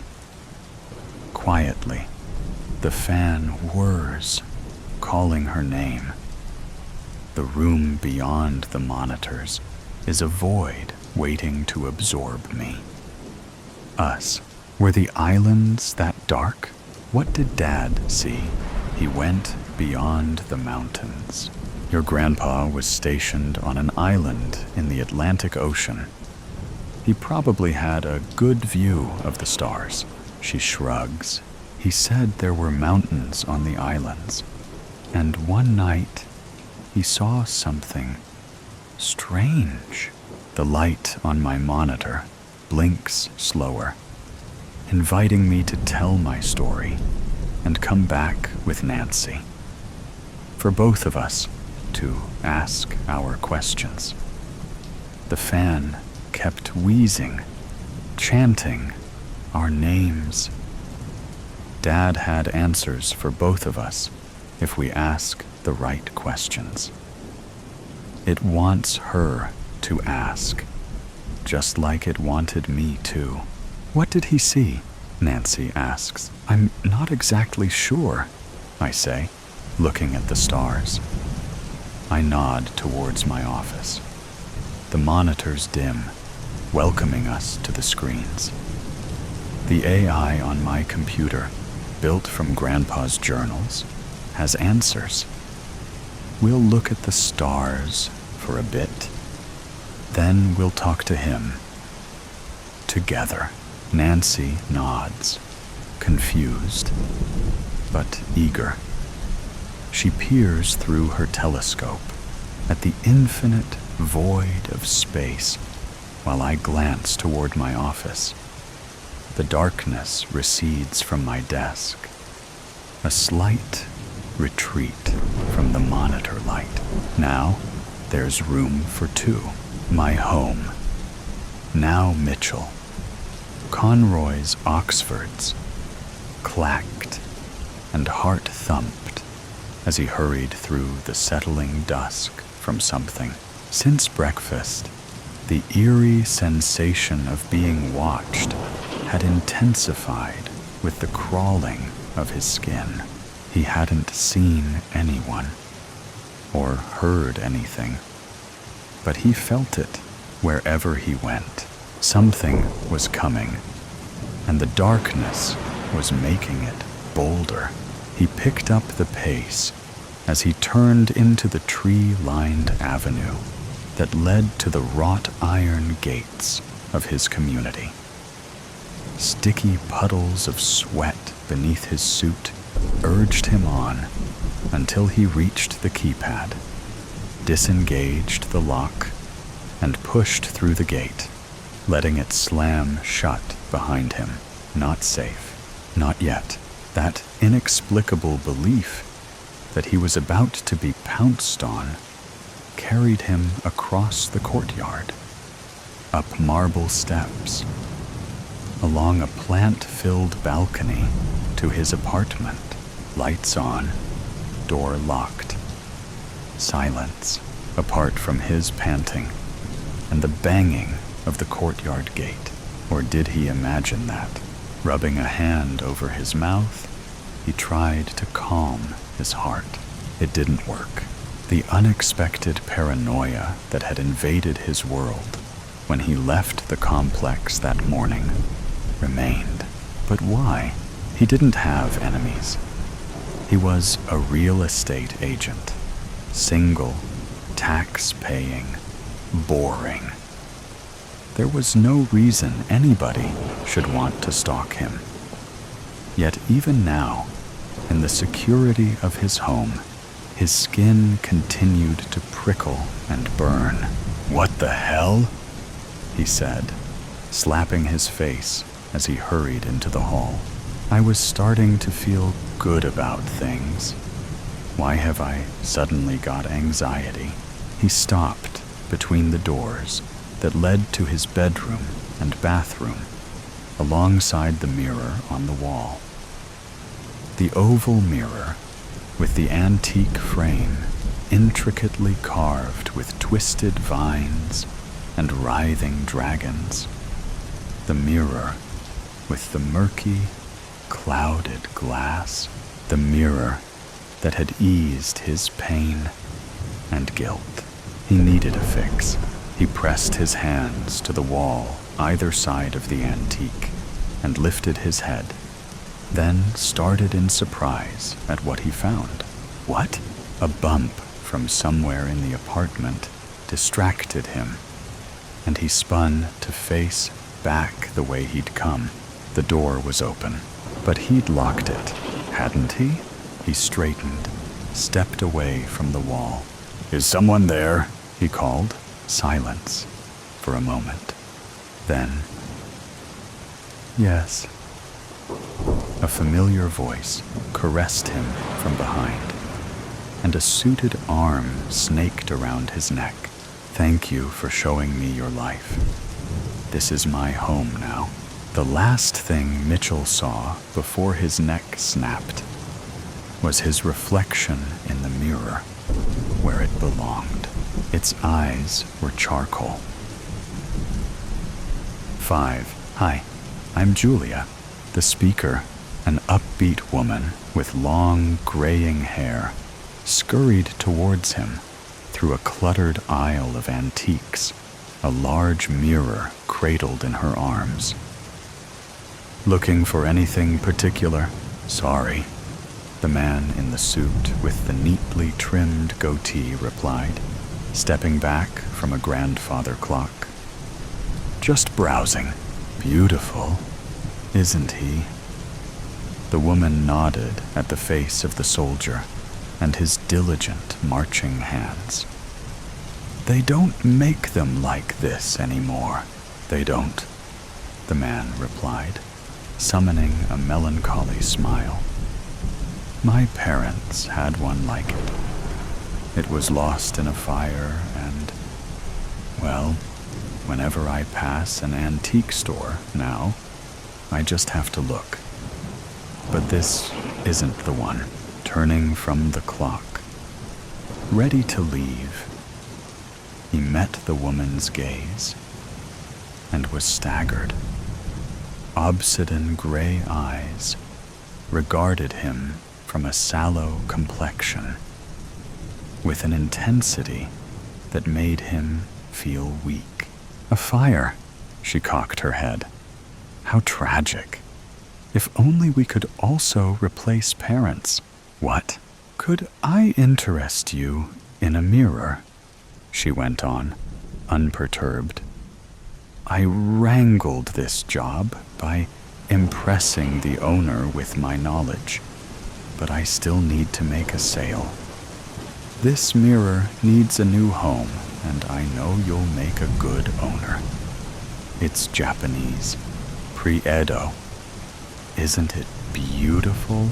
As she spoke, she held up the mirror, so he couldn't help but peer into its depths. "Why did you say that?"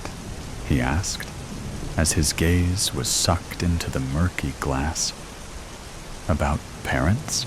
"Call it intuition," the woman replied.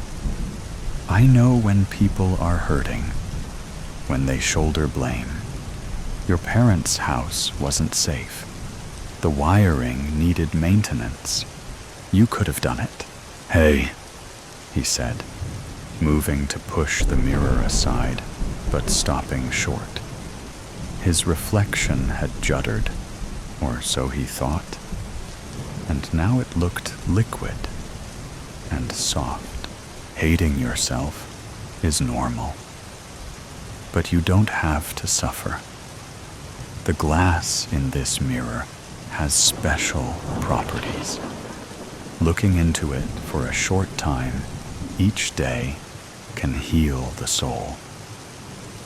What do you think? Looking into it now, do you feel better? I feel woozy. How did you know? He cut himself off when something in the mirror caught his eye. A door ajar at the bottom of the aisle. A pile of crumpled clothes on the floor. A puddle of what looked like spilled paint. "I'll do you a deal," the woman called Julia said, stepping closer and removing the image. "Whatever you can afford. Your parents would want you to have it. It will help with the guilt. Just look. That's all you have to do. Look and let it breathe for you." What do you say? Mitchell Conroy found himself removing his wallet as he stared into familiar eyes that somehow put him at ease. "Well, it is nice. I like the frame, the engravings. I guess I can help. We have a deal." For what the hell happened in there, Detective? Officer Rice, mopping sweat from his forehead, rested his bulk against the open-doored sedan and basked in the glow of its spinning light. "Get anything out of the boy?" "Not much," Detective McCoy replied from the driver's seat, tugging at the hairs in his mustache. "He's deeply traumatized. Sending him in to be assessed." As he spoke, he watched a patrol car pull away, his eyes on the passenger in the back, the 12-year-old he'd put there a minute before. "You reckon he did it?" Rice continued. "That level of brutality towards his own mother seems impossible." McCoy pushed himself out of the vehicle while Rice refolded his hanky. Nearby, crime scene investigators were wheeling a covered gurney from an apartment block. No signs of a break-in and no evidence of anyone else in the apartment. Kid discovered covered in blood and cowering in the bathroom by the neighbors who found the door open. But why was it open? Rice shrugged. Boy tried to run, but changed his mind. Or he went out and came back. What did the neighbors say? Rice tugged a flip pad from the pocket of his sweat-stained shirt. Julia Harrison moved here 6 months ago with her son after her husband left her for another woman. Seems the boy blamed her for the breakup, for not being able to see his dad. She worked long hours. He skipped school. Arguments and raised voices were a regular occurrence, but things seemed to be looking up for her. Neighbors thought she might be seeing someone. Could have been a trigger for the kid. But then we're back to how could he do it? McCoy stared into the gray mid-morning sky, brow creased, as he recalled what the boy had babbled over and over. Any sign of a broken mirror? The pudgy officer frowned. No. He was going on about that when we took him out. Something about his mother breaking a mirror. There's a screw where one could have hung, but what did he say? McCoy pinched his forehead at the onset of a migraine. Crazy stuff. Said his mother did it to herself. With glass from a broken mirror. He said it was cursed. Said whenever he looked in it, the person looking back wasn't him. Well, There you have it, Rice said, tucking the pad away. Complete mental break. Just when you think you've seen it all. McCoy hummed as he watched the remains of Julia Harrison be loaded into the back of an ambulance. He wasn't so sure. He'd looked into the kid's eyes, recognized his fear. He was telling his truth. Regardless of what had happened in that apartment, there had been a mirror where one was not now, and this case would not be solved till it was found. 3. Hayden, I got a call from the school. They want me to go in, again, stepping around discarded clothes and empty soda cans. Julia opened the curtains in the dimly lit bedroom before turning to her son, who was lying in bed on his phone. Hayden, are you listening? No, he snapped, jumping up and storming out of the room. Why should I? You don't listen to me. You have to go to school, Hayden. It's the law. And it would do you good to make friends. I told you. I'll go to school in Riverton, not here. I hate the mouth-breathing morons in this shithole. All I get is weird looks and whispers.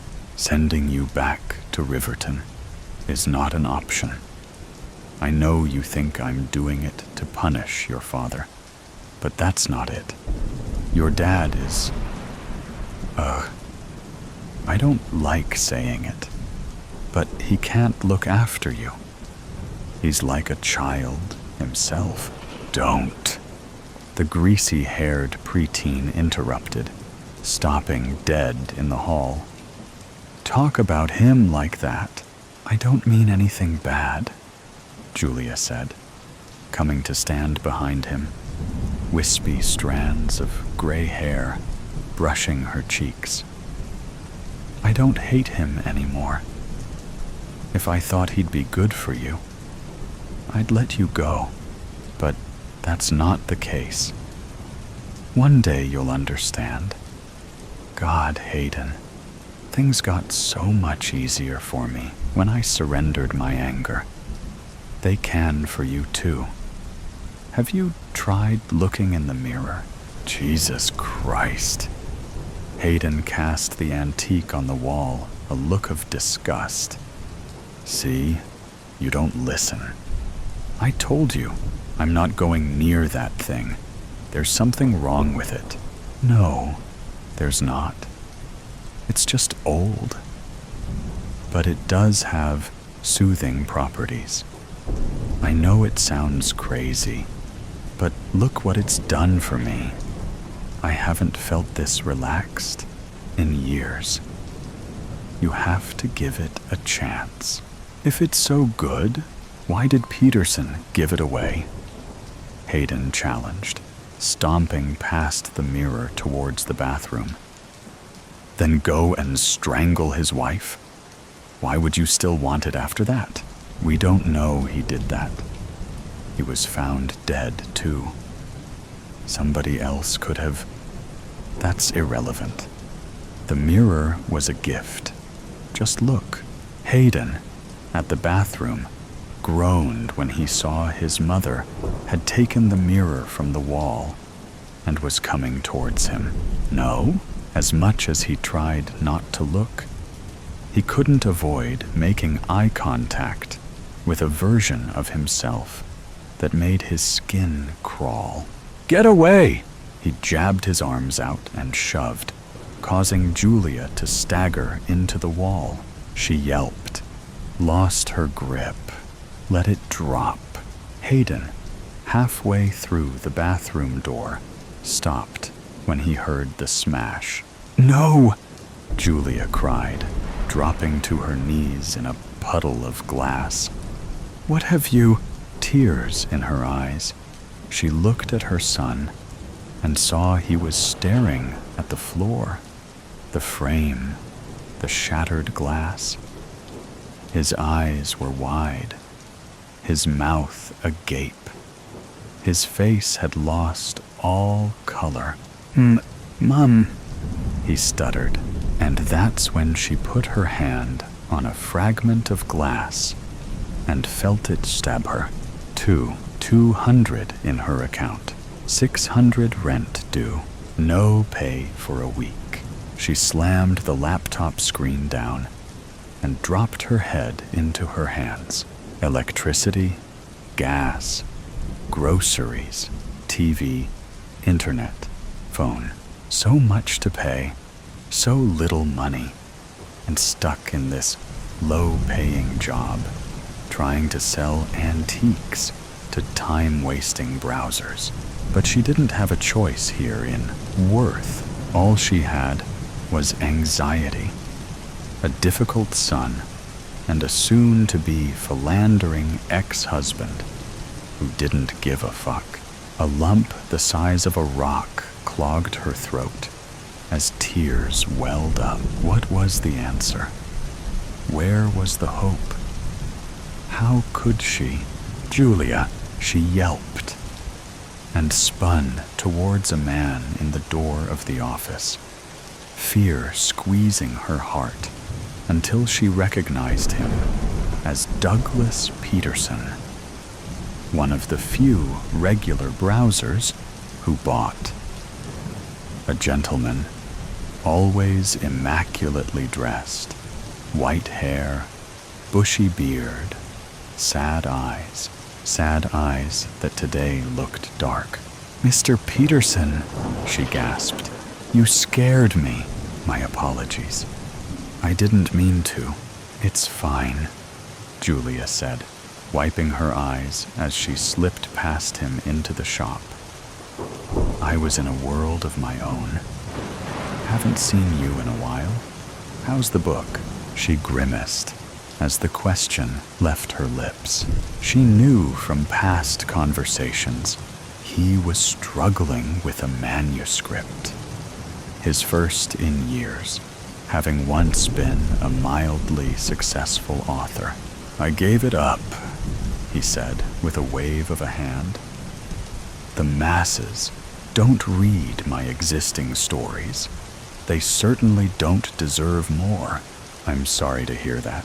She was, but not surprised. From what she had gathered, he was forcing it. And the process was destructive, not creative. Don't be. Trying to be successful in this day and age is a surefire ticket to despair. You know about that, don't you?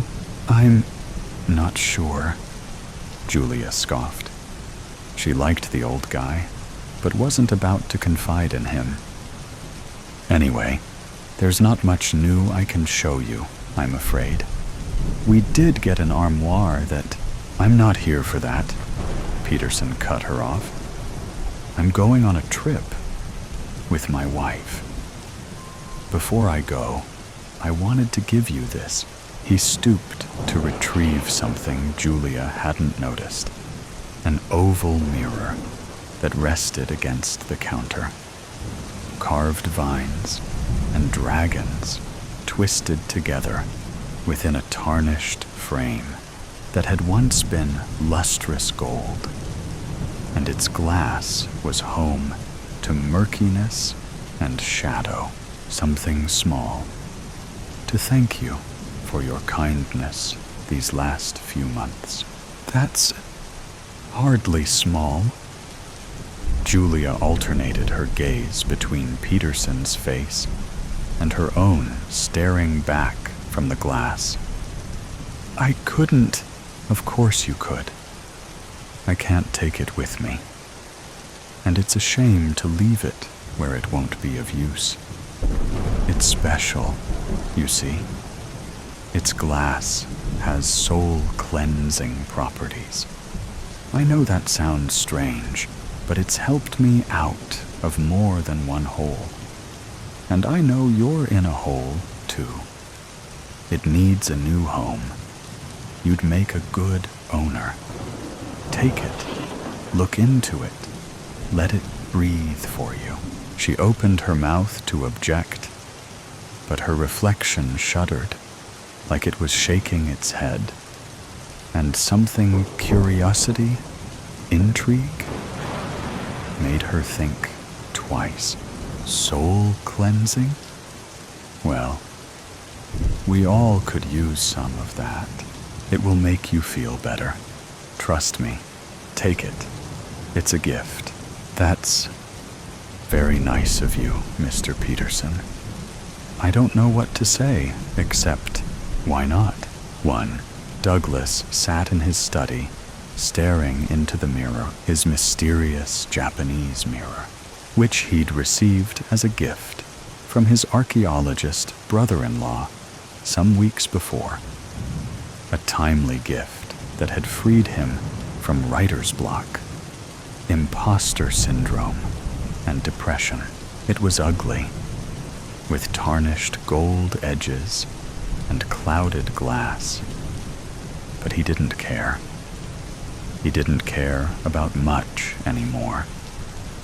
Not his writing, not his savings running out, not his wife, pushing him to betray his ideals by churning out crap.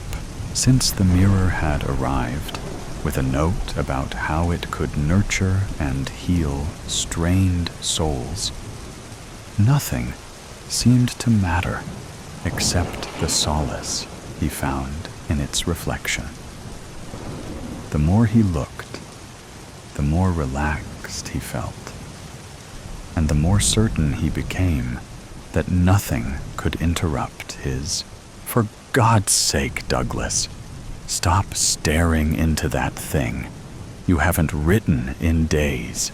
His wife's reflection appeared behind his, scowling, while his only smiled. "It's okay, Shell. There's no need to write. Not when I have nothing to say." "Well, you better think of something. We need money. I'm sick of scraping by on the pension. You need to write a book. Damn Richard for sending you this hideous thing." What was he thinking? And I can't get in touch with him. It's like he disappeared off the face of the earth. It was a lovely thought, and it's helped me feel better. What are you doing? You're wasting time, she said, taking the mirror off the wall. I'm moving it so you can focus. No, Shelley. You can leave it. It takes away my anxiety and... Stop it. You sound like a child. Get typing. You can do 5,000 words today if... What's that? Douglas, behind, saw what she did. Something inside the glass shifting. Dark shapes swirled. His reflection behind hers warped. Its eyes darkened. It seemed to lean forward.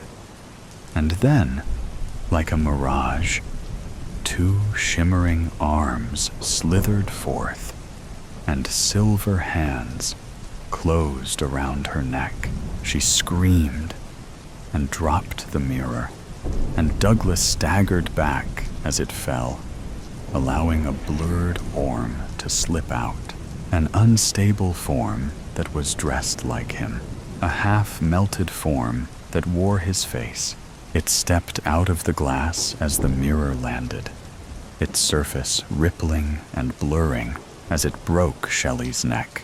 Douglas clutched his chest and collapsed. The thing that looked like him released his wife, let her crumple to the floor, picked up the mirror. Douglas rolled onto his front, chest tightening, started to crawl towards the door. Wait, his own voice said, and he loosed a feeble cry. I want to thank you. The impossible thing, now solid, stepped in his way. It lowered the mirror before him. Its charcoal eyes bored into his soul. "Thank you for showing me your life," it said, and Douglas's head flopped onto his arm. His eyes came to rest on the mirror. Its glass didn't show his reflection, because his reflection was out. "This is my home now." Douglas Peterson's heart gave out, and darkness claimed him. The cursed town. Content warning. Murder, suicide. He walked up through the dusty road which led to the small town of Timmins. It was twilight, and a light wind was blowing. Far away, the crop plantations acquired a greenish-orange color due to the light of the sun. On the other side, one could catch a faint glimpse of the Timmins Church, with its tall steeple standing majestically high up in the sky. The yellow-orange hue of the sky washed the town, and the muddy red road was illuminated with a touch of gradient yellow. The whole town looked peaceful, and surprisingly, nobody was outside their houses. He entered the town and looked at the banyan tree in front of him. It had remained much the same. He looked up at the houses and walked towards them. Darkness was falling now. The red-orange hue was slowly swept away, and a dark blue color entered, only with a touch of crimson at its bottom. Shadows fell here and there, creating a spooky atmosphere, and he quickened his pace, as if to avoid the evil spell cast by the shadows of the houses. The moon came up, not too bright, for clouds were starting to surround it from all sides. He glanced upwards and realized that he had to take shelter somewhere. Rainfall could occur any time now. He walked through the dusty and muddy road and looked here around for inns, but there were none. Finally, he found a big apartment which was deserted. He let out a sigh of relief and walked up the stairs and entered the apartment. It was evident that the apartment was still under construction work. It was not completed. However, years of neglect had withered away the raw smell of the brick walls, and small plants could be seen, growing almost everywhere. All of them had a feeling of evil in them. The brick walls, the plants, the floors, and even the ceiling. It was like they had witnessed a lot of sad events and were telling him not to go further inside the house. The house itself was spooky, with its large corridors and almost no rooms. A huge, round staircase led to the other floors. The grayish appearance of the apartment matched perfectly with his gray and withered t-shirt and pants. He went up the staircase and reached the terrace. It was broad and wide, and one could see the beautiful town stretched before it. He looked down and was surprised to see an old woman with a lantern standing in the doorway of the apartment, waving her hands to call him. He descended the staircase and ran out of the apartment to meet the old woman. The woman was short in stature and had gray hair, with sometimes a tint of black in them. Her face was wrinkled, and she looked at him through her cat-green eyes, piercingly. "What are you doing here?" she asked coldly. "I am a visitor, and I came here for certain business matters. I could not find any inn to spend the night in, so I came here," he said. She looked at him suspiciously, and then said, "Okay, you better come with me. This place is not good, especially at night." He nodded his head and followed the old woman. He was cold with fear and could not understand what was happening. He followed her till they reached a cottage, and the old woman asked him to enter. He went inside and enjoyed the warmth of the fire which was lit. He sat down on a sofa, and the woman came to her with a candle. She placed the candle on the table and handed him a plate. "You must be hungry. Here, have some food. You better not go to the apartment anymore." "Why?" he asked. "It's a long story. I have seen too much of this world to remember happy deeds. Most are evil." "What do you actually mean? Do you want to hear?" "Yes, I do." She took a long, deep breath and then began. "Long ago, when I was about 17 years of age, there used to live a plantation owner named Hamilton. He had a lot of money and was very rich. You see those plantations? All those were Sir Hamilton's. He was not only rich, but kind and generous too. He used to donate with open hands. He had a beautiful wife, 4 daughters, and 1 son. However, naturally, his neighbors were very jealous of him and despised him. He did not care that much for that. But one day, his neighbors attacked his family. His daughters were of almost my age then, and the son was only a baby. They killed his daughters and his wife, but somehow Hamilton and his son were able to escape. "Why did not Hamilton inform the police?" he asked. "There was no evidence against the neighbors. He had nothing to do. I later heard that he had fled somewhere to Canada." "But how does it relate to the apartment?" The old woman sighed. Her green eyes glistened, and she said, "The apartment was being made by Hamilton. He wanted to turn it into a hospital." "Yes, but how does that matter anyway?" Rain had started falling heavily, and the fire and candle went out. The 2 people were left in total darkness. However, he could still see the old woman's eyes glistening.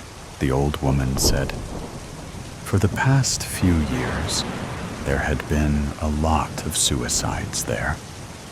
Many girls of around 16, 17 years are committing suicide there. It all started with the daughter of Mrs. Morpin. She jumped from the terrace you were standing a few minutes ago. The second case was of Mrs. Rayon's daughter. She was found hanging from the chandelier one morning, her face white and terror-stricken. He was taken aback and looked at the old woman with wide and fearful eyes.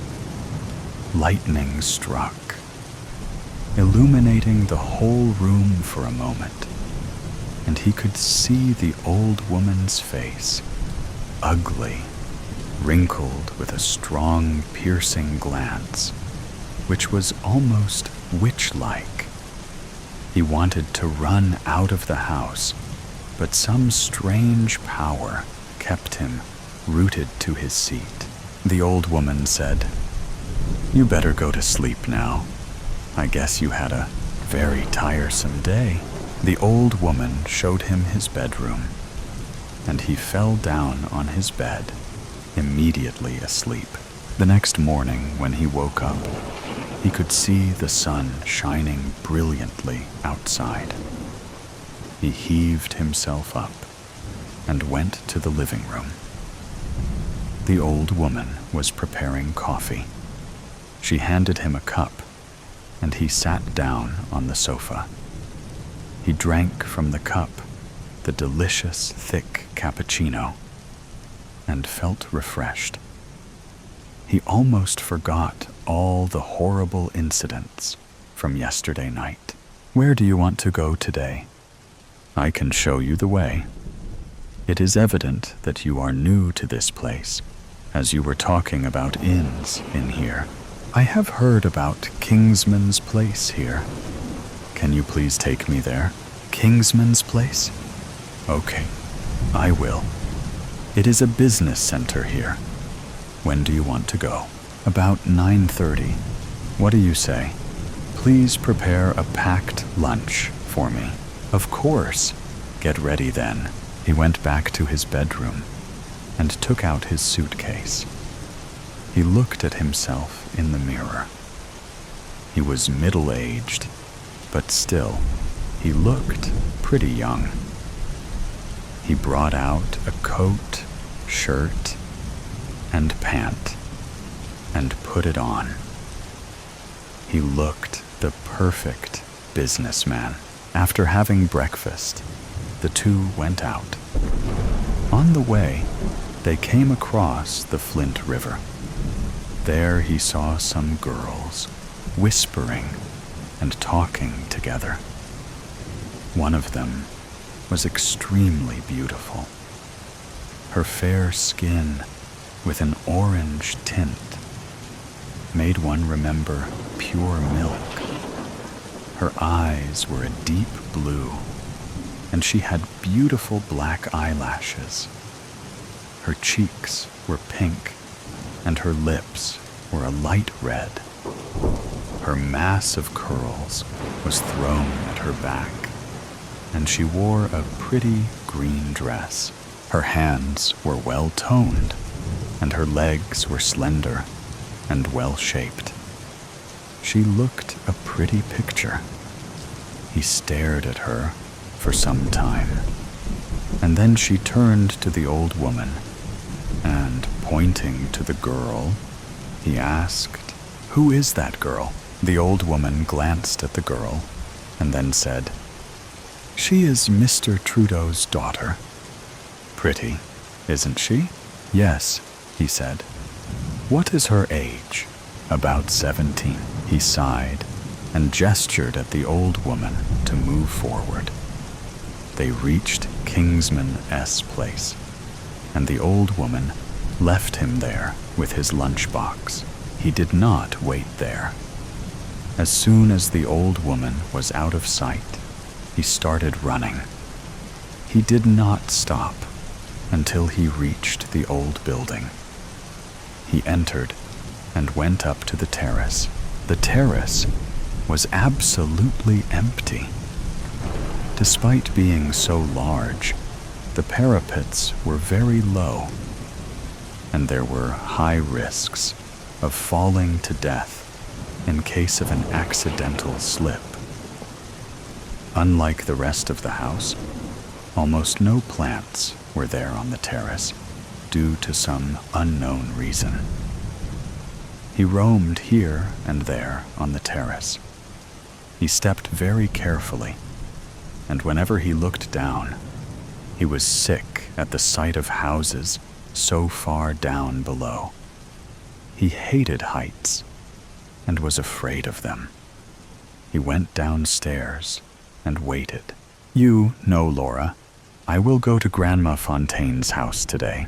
The words kept ringing in his mind. To reach Grandma Fontaine's house, she had to cross this building. There she was coming. Alone. Nobody was with her. He waited silently. and as soon as she came in front of the apartment, he gripped her hand and pulled her inside. Before she could scream, he put a handkerchief under her nose, and smelling the chloroform, she fell unconscious. He now prepared for it. He dragged her upstairs to the terrace and carefully washed her face. He then threw her down the parapet, and she landed with a loud thud sound. Dead. Yes, she was dead. Blood was flowing from her, and her pretty face was peaceful. He quickly fled from the place before anybody could see him. He did not return to the old woman's house. He kept walking towards the outskirts of the town. It would take him almost 3 hours to get out. He had seen his own sisters and mother get killed in front of him. Those Morpins, Rayons, Trudeaus, and Greys have killed them out of jealousy. He and his father had somehow fled. But after some time, his father also died. He died saying, "Kill Morpin, kill Trudeau, kill Rayon, kill Grey. Don't let them live." He had done that. He had killed all of them, except Grey's daughter. He would be back for her after the next 4 years. Yes, he would not let her live. They do not deserve to live. They had destroyed his life. He would destroy theirs. He would not let them be happy when his own happiness had been snatched away from him. Never. He looked back at the town. It was twilight yet again. The town looked peaceful, but he could hear faint sounds of crying. Let them cry. They will have to cry again after 4 years. He turned and walked away from the town as darkness fell and made the town silent. The dark night. A shadow of a figure was running in the dark. All around were tall trees, and only a small fraction of the moon's rays got through the canopy. The ground was a black void, with no difference between the dirt and the tree roots. A pack of wolves howled in the distance. With every gust of wind, the tree branches and leaves banged and rustled like a toddler playing with pots and pans. Under all of that was a low mumble, rhythmic, like a drum cadence, but ghostly in origin. The figure trips. Eli. The scene quakes. Eli. The moon disappeared. Elijah. Blinding fluorescent light replaced the woods. 13-year-olds Eli and Tyler were sitting in the mall food court, eating dinner across from each other. Eli's heart was pounding in his ears, and his hands trembled. Tyler put her hands on his. Eli, what did you see? Eli repeatedly blinked back at her as the fog lifted from his head. I don't really know. Come on, she said, slinging on a side bag as she raised from her chair. You can think about it on our way home. I don't want to miss the bus. Without a word, Eli cleaned up their table and carried the tray away. As soon as his hand was free, he reached for her hand. They walked away from the tables, with Tyler locking her arm from Eli's swinging. Not too many people were left in the mall. There were a few stragglers around the pop-up stands, but most were lacing their arms through jacket sleeves by the exits. However, two men, a twig-like one with close to the head African curls, and a log-like one with slicked hair, mostly to one side, didn't fit in either group. They stood off the side, away from everyone else, surveilling, looking for something. Their cookies and cream vibe didn't make Tyler divert their path. She was right until they stepped into their way. "Excuse us, Tyler Woodlock and Elijah Krieger?" the twig one asked through a British accent. Tyler pulled Eli closer. "No, sorry," she answered, starting to walk around them, with her and Eli's fingers turning red. "Government agents?" The other man stopped them, flipping open his budget case. "Miss Woodlock." The Brit slid closer, as Tyler gave out a nervous laugh. She pulled it together with a devious smirk. "All right, agents." She stepped closer. "But one thing first." "Yes," the man said, putting his budget back. Tyler gave the Brit, the fitter one, a stiff kick in the shin. With him on the floor and his partner stunned, she yelled, "Run, Eli," giving Eli a push start. Eli sprinted off, getting a head start as Tyler toppled over a supply case.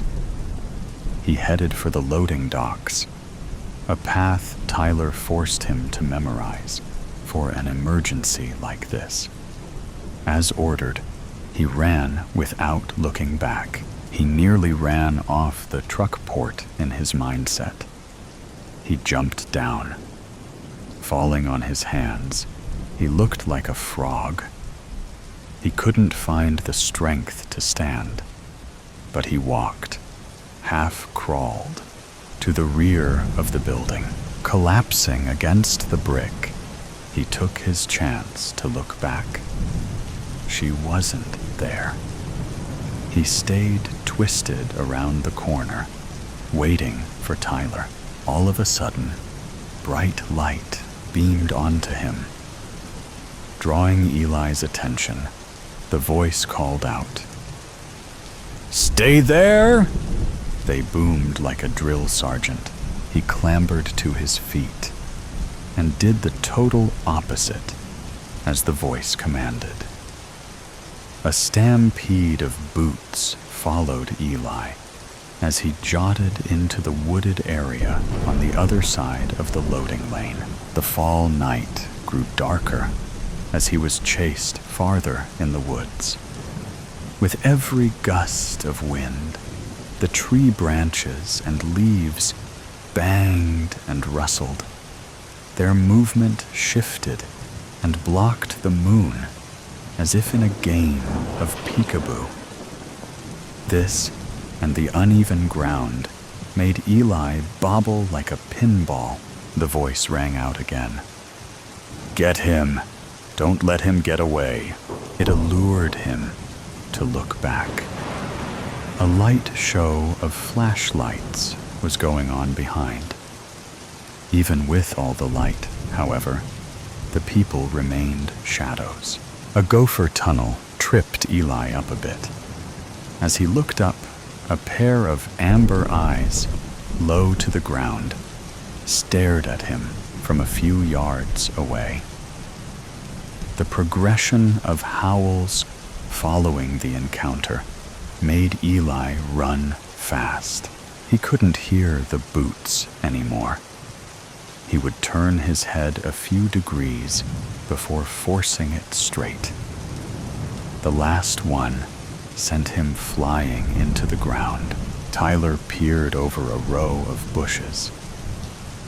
Eli laid on the ground, with only his chest moving up and down. As soon as she raised from her position, two men came into view. One went to Eli's side, and the other pulled out a radio. Asset found, about 4 clicks due east of the loading dock. The radio guy looked around the perimeter as the second man searched Eli's pocket. Tyler fished around in her bag. In the dark, the inside of her bag was a void. She felt cold metal as more men appeared. The one left Eli's side. "The cards aren't here, sir." Eli let at a moan as he began to stir. "Bring him.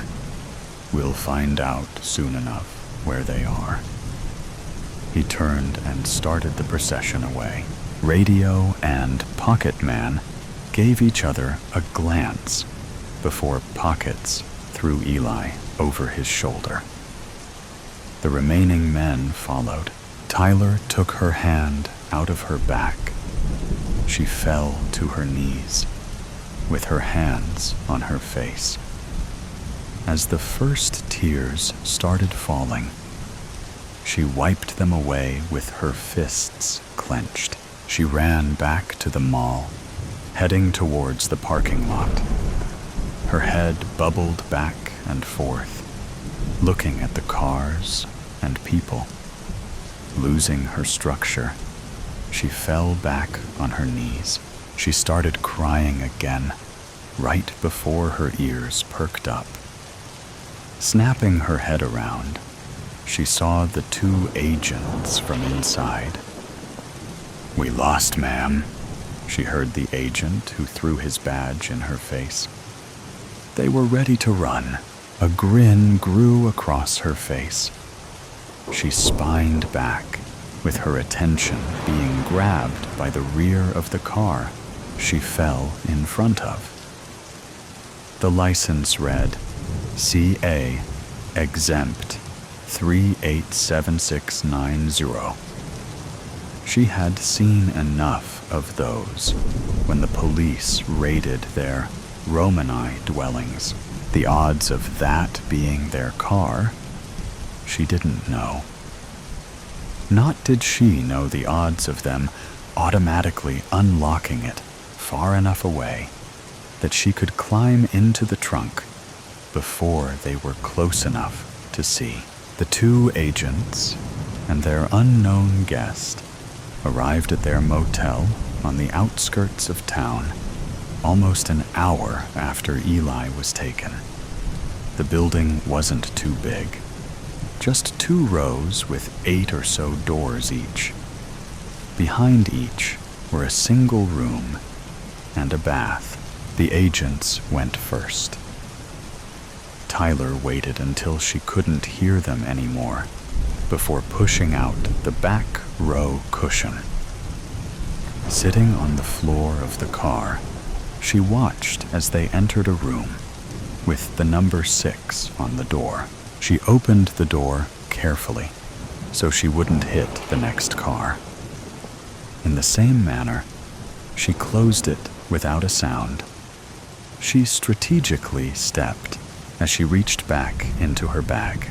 After peering into the room's window, she saw the 2 agents with their backs to the door. There seemed to be nothing but a wall in front of them. But that didn't bother Tyler. She walked right in and pulled her hand out of her bag before slamming the door shut. The agents jumped if shots had been fired. They found that they weren't too far off. Dropping their phone, they were face to face with a gun barrel. "Hello again, miss."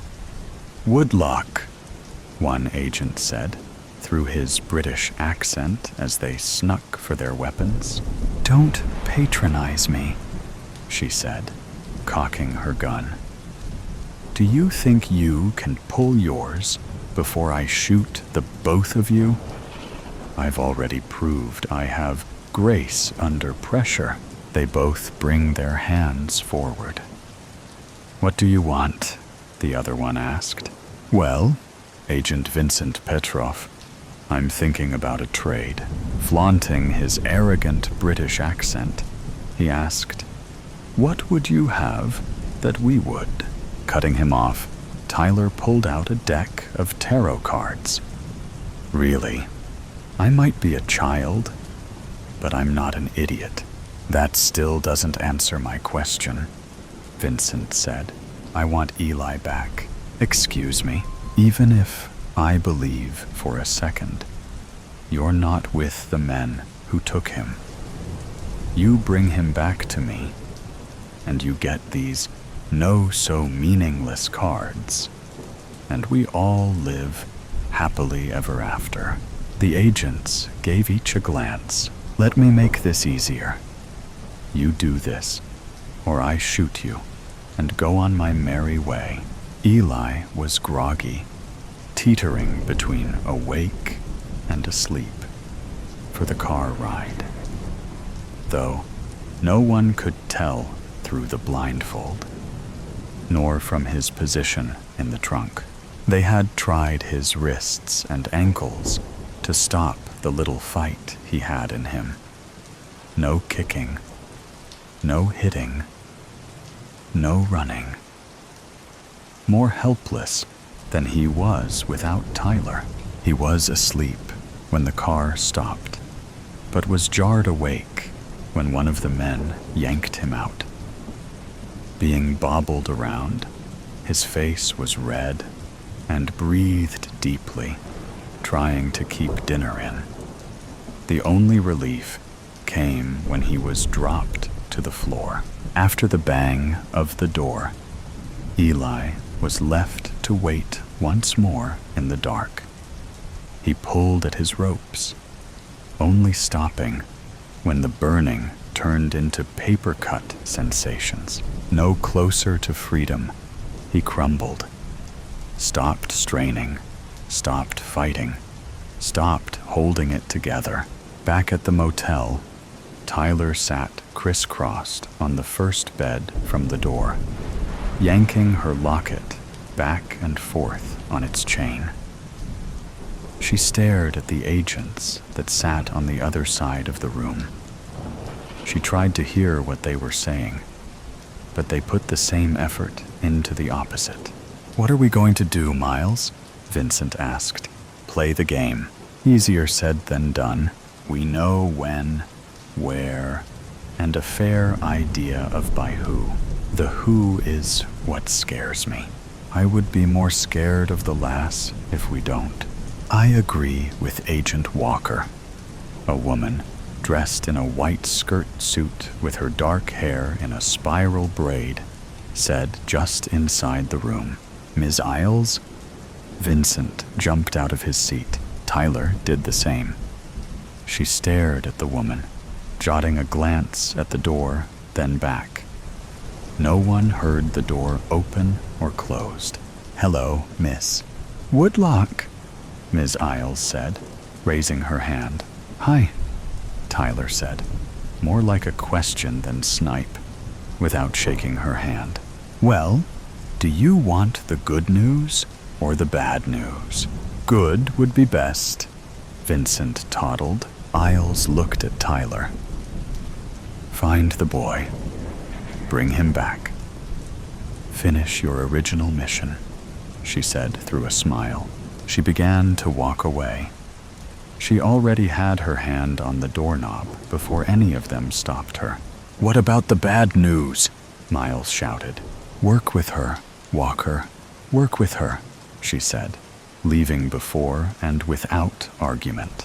Eli had no idea how long he was asleep for, but when he opened his eyes, he was met with a blinding light. He stretched out to find his legs and arms unbound. Panicked and joyed, he shuddered and jostled. He missed the hand on the wrist. A shadow eclipsed the bright light. "Do you mind not moving?" The voice sounded familiar. With the light masked, Eli could start to see the room.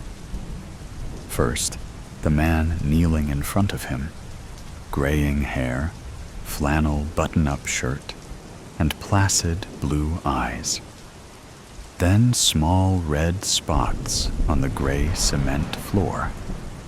And last, white bandage roll, some on his right wrist, and the man wrapping more onto his left. "I think you've bled enough on my floor for today," the man said, finishing his work. "Your floor? Don't be put off by the casual dress. I'm the boss here, and that's why I can offer you this. You answer all my questions, and you can go home to your gypsy family, to your sweet wife, Tyler, without any more harm." "What do you want to know?" Eli asked as he sat up.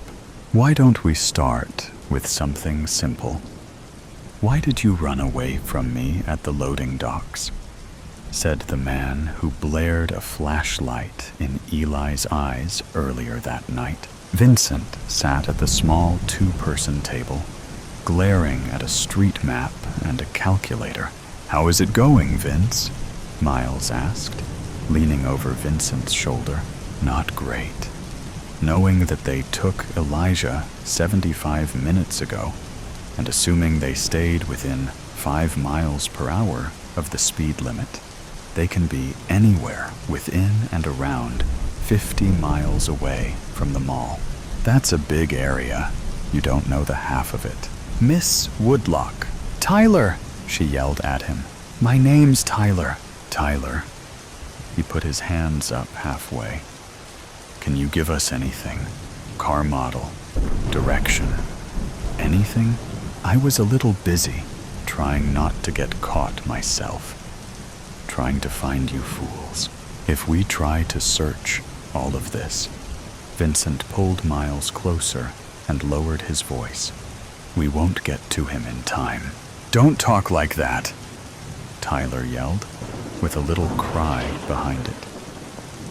"You start talking like that, and things will end that way." She fell back onto the bed, with her hands on her face. Miles glared down at Vincent, with his arms crossed. He kept that position as he walked over to the bed. Sitting next to her, he put his arm around her, with an air bubble between them. "Thanks," she said, whipping her hands out from her face. "It's getting late. Why don't you rest for a bit? We don't want our sharpshooter's eyes heavy. I've been one for the last 10 years. But," she paused, bringing up her watch on her right wrist. "Watch," she continued, jumped off the bed. "What?" Miles followed her towards Vincent. "Watch." She started searching her bag. "I got Eli a watch for our first anniversary. He never takes it off." She presented the watch's instructions. "And it has GPS. Anniversary?"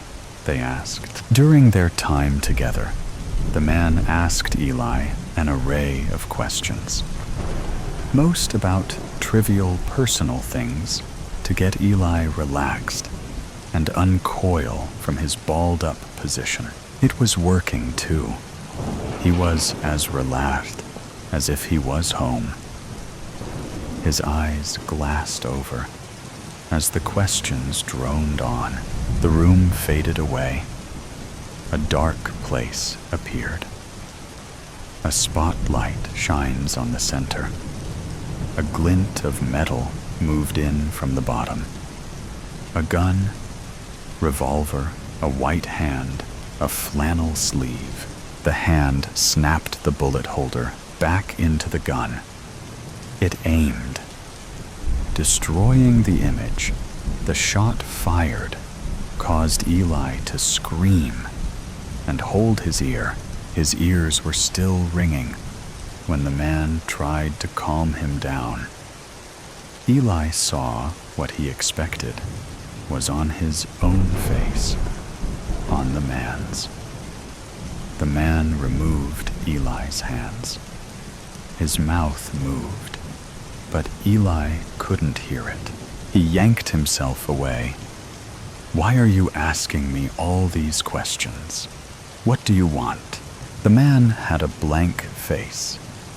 He opened his mouth, but nothing came out.